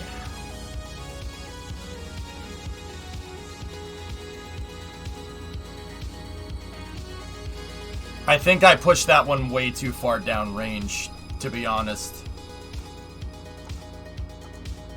And that second stage will just burn up because it's just a dud, so that's no problem. Yeah, Riv, guys, I could land these things on drone ships. I used to do that. Just to see if I could. Don't get me wrong, it took a lot of practice. I can get this thing back to the pad. It's just, I know how to fly these boost, like a boost back and landing. That's not an issue. But, yeah, it's just optimizing this. I've never flown this before. It's more me getting used to how this thing flies. And yeah, I have to get used to it because, well, it's never flown before. That was like my 4th or 5th time trying that thing.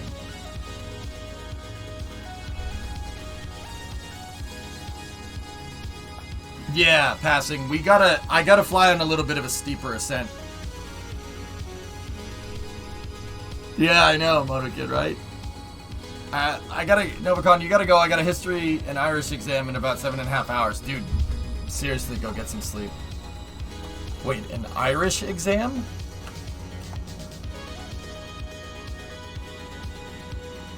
What do you mean? What do you mean an Irish exam? What the hell does that mean? I got to check an exam. What is that? What is that? Drinking copious amounts of beer. What the hell does that mean?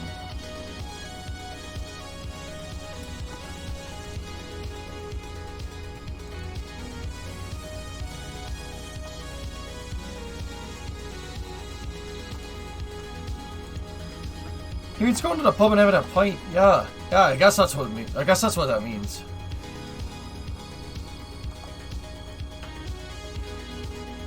I live in Ireland and I love the stereotypes of the Irish anyway. Bye. It's all good, man. Nova, I'm dude from Boston, man. I grew up with Irish people, and I'm not talking about like, hey, look at me, guys, 4-leaf clovers. I'm talking about people that talk like this, right? Very big difference. But anyway, man, good luck. Head in the game, right? Artemis 3 update. Okay.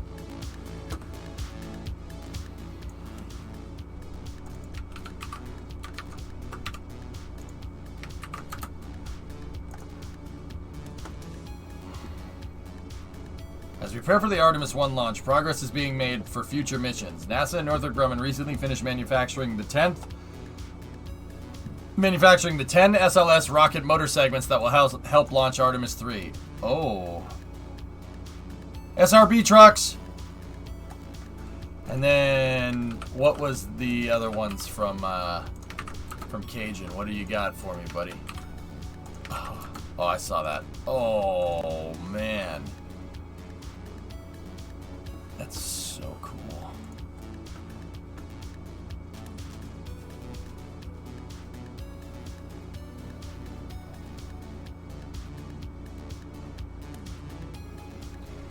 That's pretty neat. Bruh. Moon hardware. Bruh. Trucks. I like trucks. Yeah, Blue. That's fine. That's fine. fine. Yeah, they're talking about the water truck. Look at that. Look at that chunker of a freaking vehicle. Do you know how strong that thing needs to be to move that thing when it's full of water? That is insane weight right there. Like, think about how beefed up that suspension actually has to be to move that. Think about how heavy that is. That's literally moving a swimming pool. Water is insanely heavy, yeah. How many water trucks does it take to move an SLS? Just one. Just one. Why not a fire truck? This holds more water than a fire truck, dude. And this, I mean, 7, honestly, it's basically a fire truck. That's what, look, that's what it does. It shoots the water out the side, keep the dust down, so stuff doesn't jam up the crawler. There was a guy on our conference call with a Boston accent that was so thick when he introduced himself, it sounded like he was saying he was Boston, Hawaii. Yep. Yeah. Yeah. Yeah, my name's Bob. I'm from Boston, Hawaii. Yep. Yep. Grew up with that. Oh, yeah. Reboot, I may or may not try to have a speaking voice on stream. That's not water, it's Eric Berger's tears.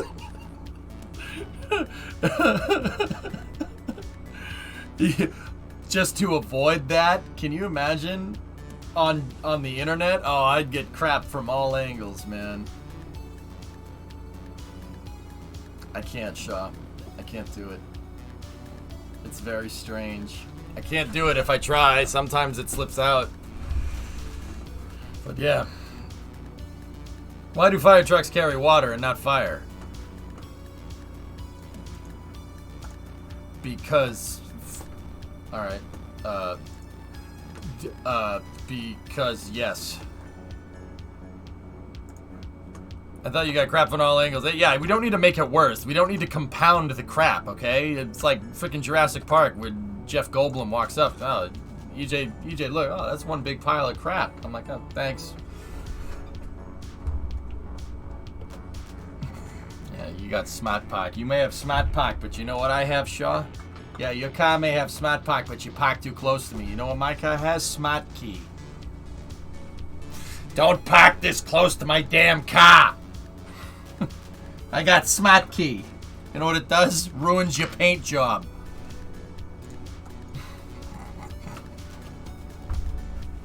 Sorry.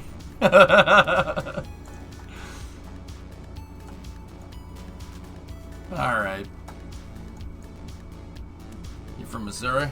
Sometimes speak straight up like hillbilly. Ain't nothing wrong with that, boy. Ain't nothing wrong with that.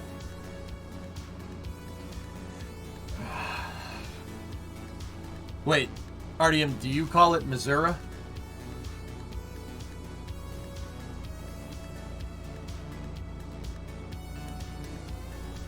Or do you say Missouri like the rest of us?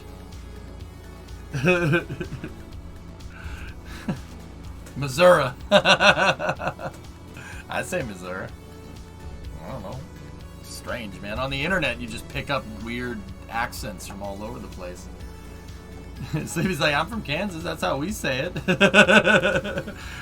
As a fellow Missourian, please no Missouri. Okay. All right, that's fair. Oh, by the way, EJ. Oh, by the way, EJ, let's go Blues.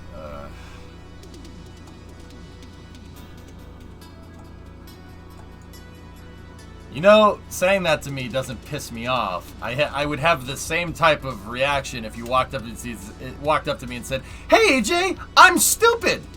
I'm like, "How do you feel?" I'm like, "Well, smarter than you." Chad know about Dango, Oklahoma? Yeah, of course they do. They're never in that part. The Bruins coach got fired. Yeah, the coach got fired. Okay. Stupidest thing I've ever heard. Firing Cassidy was really, really stupid. Sometimes it's cool I've been made fun of for saying certain words with a Texas accent. Accents do be like that. Hey Chad, you're stupid. Wait, what? Dang, I got roasted like baked beans on a fire. Oh, you want to hear some? Okay, quick side note. quick side note. You want to hear something strange?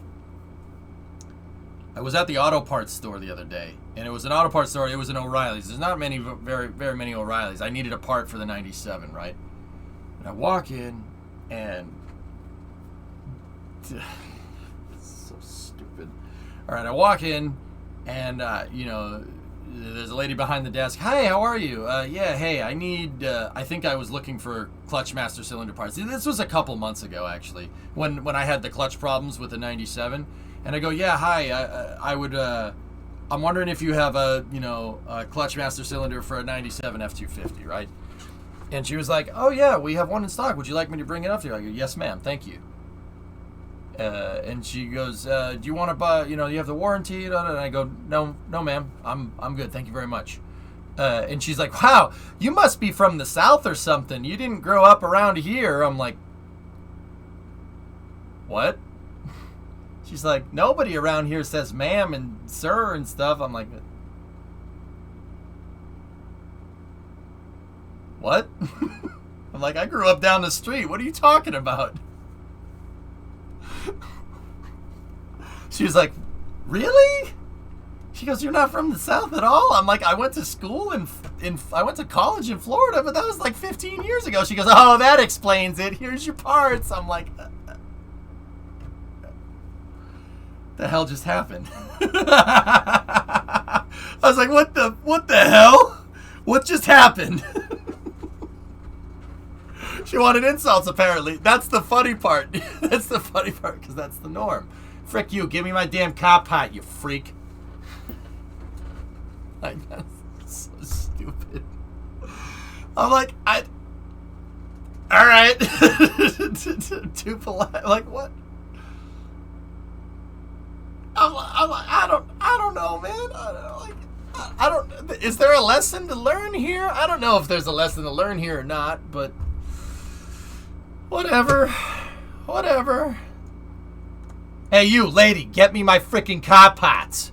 Jesus, take it freaking forever. Like, is that what you want me to say? I'm so confused. Anyway, no, Murado. The reason. I didn't say this to her because I was so freaking confused. I was not ready for that. I was like, okay. Right. The reason why I'm very polite with people in customer service is because I've worked customer service. That's the reason. I've worked customer service. I've made food for people. I've waited tables. I've done all of that. Don't piss those people off. Yeah, don't do that. They're already having a crappy enough day. You don't need to make it worse. Be nice, and they'll actually help you out. Nothing wrong with having Southern hospitality if you're Northern. Yeah, man, it was strange. It was strange, dude. It was very weird. I'm like, okay. What engine size do you have so you can get the proper wiper blade? That's too real, Clayton. Damn, dude. That's too real. Don't do that to me again. That's so funny. It's too real, dude. Stop. I used to work firearm sales. Everyone was mad at you. That's very weird, Artyom. Anyway, I would not be opposed to a law requiring everyone to work at least 1 year in the service industry. Yeah. Or we could just, teach people to not be dicks. No, that's too complicated. But anyway, yeah, I try to buck the trend. Because actually, dude, you know what? That worked in my favor. You want to hear another cringe story? This was like maybe a month ago. Okay. I was redoing the ignition for the 97 to get it to actually use a key instead of my janky hot wiring that I used during Route 154. I had to hot wire the truck because I didn't have the keys. The ignition barrel was all screwed up and it needed to be remade, and I didn't have time during Route 154, so I hot wired the starter to the trailer brakes. So yeah, the trailer brakes turn the truck on. Don't ask. It worked. I got it to work. Whatever. Yeah, I made it so when you switch the trailer brakes on, it started the truck. Go figure. So I rebuilt all that, and I got a new starter solenoid, or the steel me junction, as everybody likes to call them. And I was putting the new one on, and I was in my buddy's construction yard, and this ridiculous diesel lifted truck drives by, and I was tightening the ratchet and I watched it go by, and then I was tightening the ratchet and I hear a I'm like, oh no. I broke one of the posts off of the solenoid. It's such an amateur thing to do. That's bad. That's really, yep, amateur thing to do. I broke one of the posts off of the ignition solenoid. So I was like, you know what, man? It's my whatever. It's my day off. I'll just go back and I'll just tell them what happened because whatever. You know, it was like $5. It doesn't matter. So I go back to the auto parts store. This is a different auto parts store now. I go back to the auto parts store and I just talked to the guys who were talking about trucks and whatever. And I walk back in. They're like, hey, what are you doing back so soon? And I'm like, dudes, I'm not even going to sugarcoat it. I just made the biggest amateur mistake, and I'm, like, horribly embarrassed to even say anything. And they're like, what did you do? I show them the solenoid, and with the broken off post, I'm like, I don't have anything. I just made a dumb, like a big dumb. I caught the stupid today. And they were like, did you break the post off? How'd you do that? I'm like, and I told them, I'm like, I'm sorry. I was working on my truck, and this cool diesel lifted truck drove by, and I was looking at that, and I wasn't paying attention. I'm stupid. I caught the dumb today. And they looked at it, and they said, just go get another one. Just go get you another one. I'm like,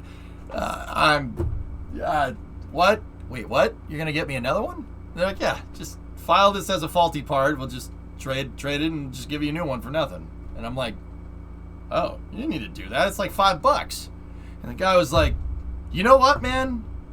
No one comes in here and tells me that they caught the stupid and they broke a part. You know what they try to do? They try to bring the stupid part in, and then they try to say it was broken like that. It came like this. Oh, it's broken. Because you were honest, I'll give you a new one for nothing. And I'm like, oh. All right. Sweet. I'm like, thank you. I caught the stupid. So then what I did, I went and I put the post in, didn't break it off this time. And then I drove the truck. I drove Tough Enough over to the auto parts store and I showed them because it was down the street. I was like, yeah, they're like, I'm like, dude, this is 97. And they're like, and then I told them the story about Round 154 and Hoonigan, and of course they knew what Hoonigan was. So they were like, wow, that's really cool. This is a really cool truck. I'm like, thank you. Yeah. Yep. I was like, guys, I just caught the stupid today. The point is that I was honest and respectful, and they gave me a part for nothing, and they didn't have to do that, you know, which is pretty cool. So yeah, don't screw. Like, it's funny, you know, like these stories are hilarious, but honestly, if you treat people behind the counter with respect, they'll help you. They'll go out of their way because even just being a respectful person goes a long way, or just being honest.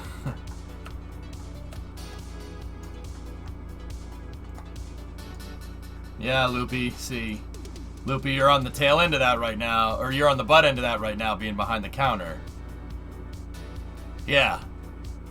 People have no clue. It's like, dude, so, Loopy, you're dealing with people that are on autopilot all day. Literally nothing there.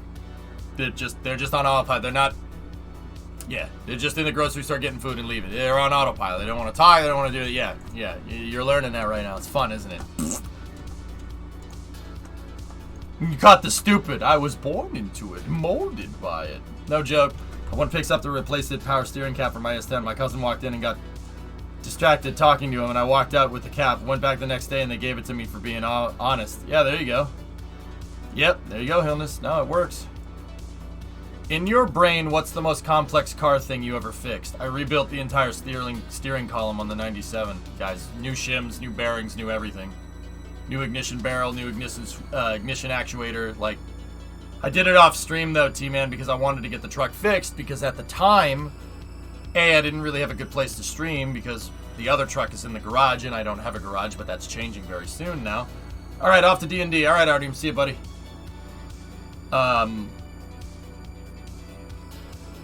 So I just did it off stream. Engine build when? Hellfish, we should, yeah, no, I want to like go raid junkyard, not steal, obviously. I want to go to a junkyard and we'll grab an engine and we'll take it apart. Take it apart right on stream. Even if we can't put it back together, that's pretty damn good content. But right now I'm in South Carolina for a funeral, which is, I guess your mom's last gift from her break from it all. And I've got a lead on a manufacturing job. If it's still there when I get back, if I can get moving before the FMLA runs out. I'm sorry, Loopy. I'm sorry, man. It's tough. It's tough. It's tough.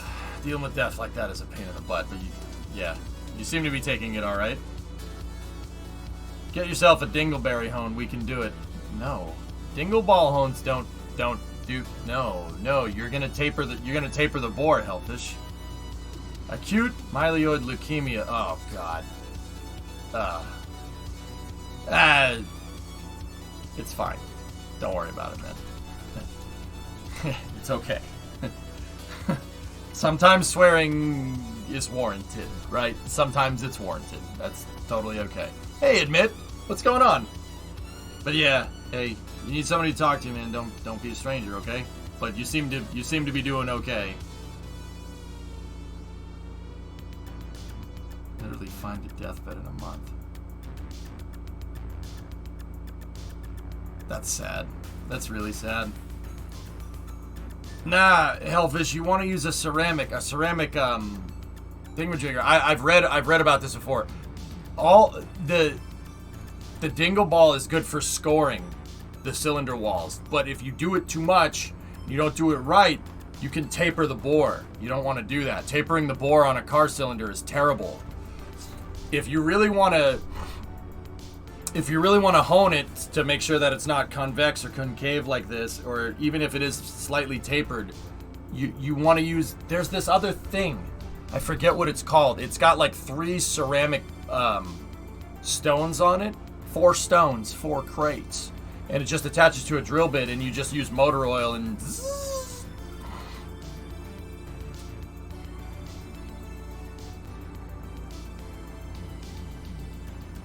Yeah, well, sometimes just getting the cross-hatching back isn't going to fix the dang thing. But yeah, I see what you're saying.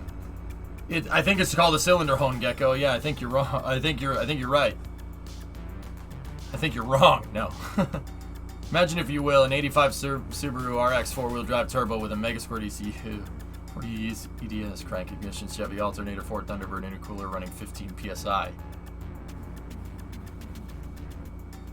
Clayton, I'm imagining rev limiter.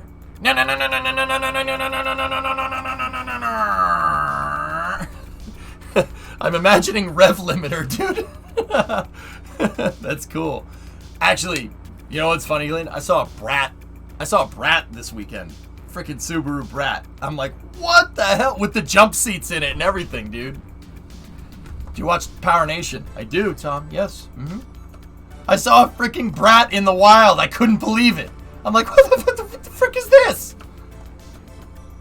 Anyway, all right. We've done enough testing. There's one thing I want to mess with hybrid tech, guys, if you don't mind. There's another thing that I want to screw around with.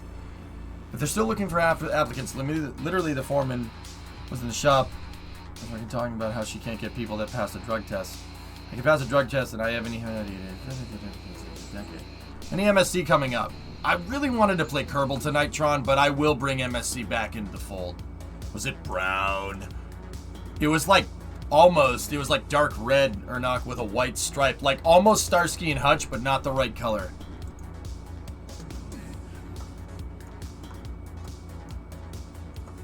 Is Brat Japanese for El Camino? Yeah, if you guys don't know it, here, I'll show you. Subaru Brat. This thing is the strangest looking car ever. So it's like an El Camino, right? But the Brat came with jump seats in the back. They did that to get around some kind of safety or import regulation or something. See the handles, the oh frick handles? We're riding in a pickup bed. That's legal. That came like that. They came with the jump seats in them. Yeah, Brats are really freaking cool. They're really, really weird cars, man. Yeah, it's just very strange. Yeah, friend, right? They're so weird. It's so strange. Yeah, and it's all-wheel drive. That little, I had to check. It's that little freaking car is all-wheel drive. Look at that thing. It's so strange. Is it weird that I want a new version of this to be made? No, I do too. Probably due to that one chicken. I think so, Hilness. Yep. There's one around here with a sticker on the back that says I identify as a truck. Excellent. One of those needs a WRX driveline. I agree. Yeah. No seatbelts. We die like men. Dude, that's how it came. No seatbelts. You just got 2 frick handles. Because that's going to help, right? Like, all right. Yeah, dude, that's how it came. That's what the one that I saw looked like. It looked like that. Like almost Starsky and Hutch, but not. I think I can handle that. It's just mixing and packaging. Apparently 2-part adhesive. Yeah, Loopy, you'll be fine. You'll be fine, buddy. You can do it just fine. You can work in the grocery store. You'll be just fine, dude. But yeah, get into manufacturing, dude. You can't lose. Maybe buy a house someday, dude. It's stressful as frick, but maybe you get to that point, dude. You can do it. I know you can, man. I've seen some of the stuff you make in Kerbal. You'll be fine. I don't know if that necessarily translates over, but I know you. You'll be alright. You can do it. You own a house. Maybe you'll own another house. I don't know, man. Hey, I'm trying to be positive here, okay? Jeez.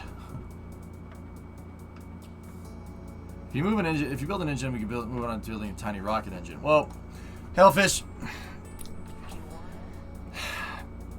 the Coronet might just need a 440 in the future, so we might just have to build one. The car screams Duke's a hazard. Yeah. I was gonna stop in and apply before I left, but I had to leave way sooner than any of us. Yeah.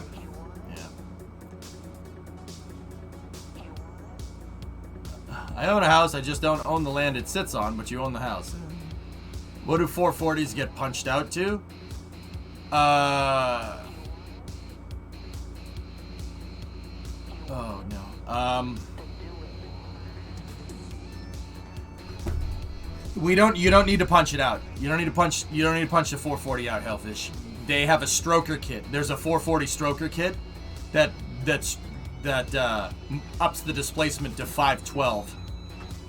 That's what we would do. There's an episode of Hot Rod Garage. I don't even know if that show is on YouTube or whatever.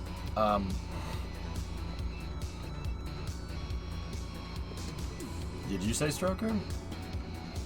I'm confused.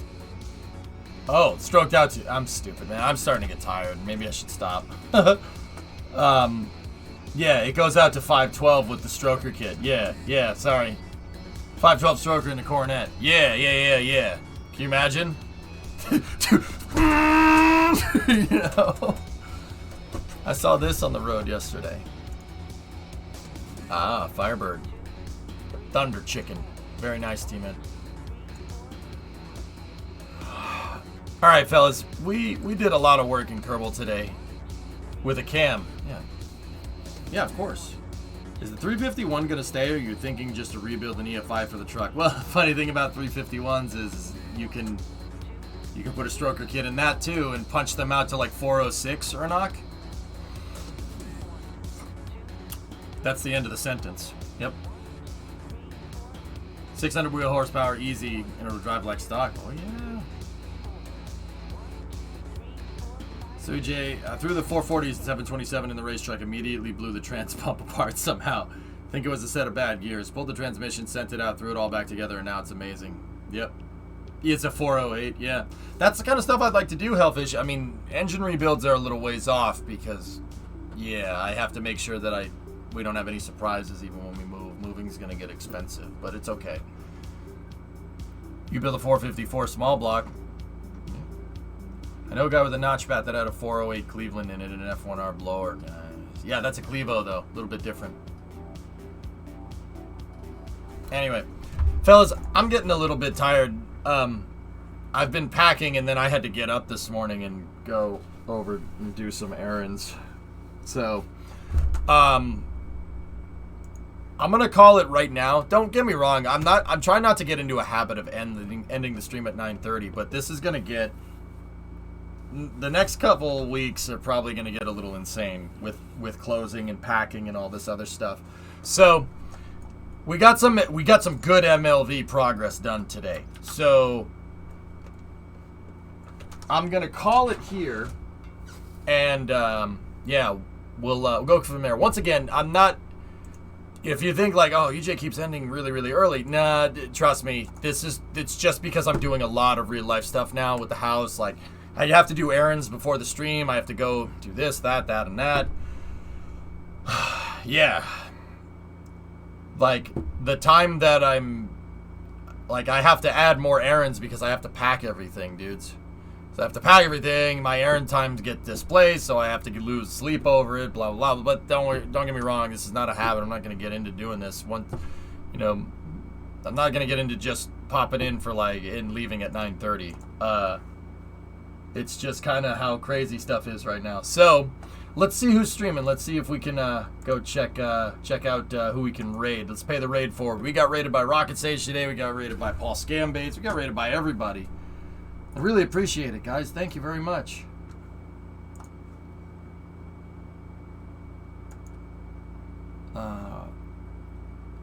So, I'm going to keep going and packing up. You guys got to pack and move and do all the things. 100% understandable. Yeah, Zonku, it's kind of nuts. And thanks for the good thoughts when into Roger's chat yesterday. I appreciate it. I ended up seeing that.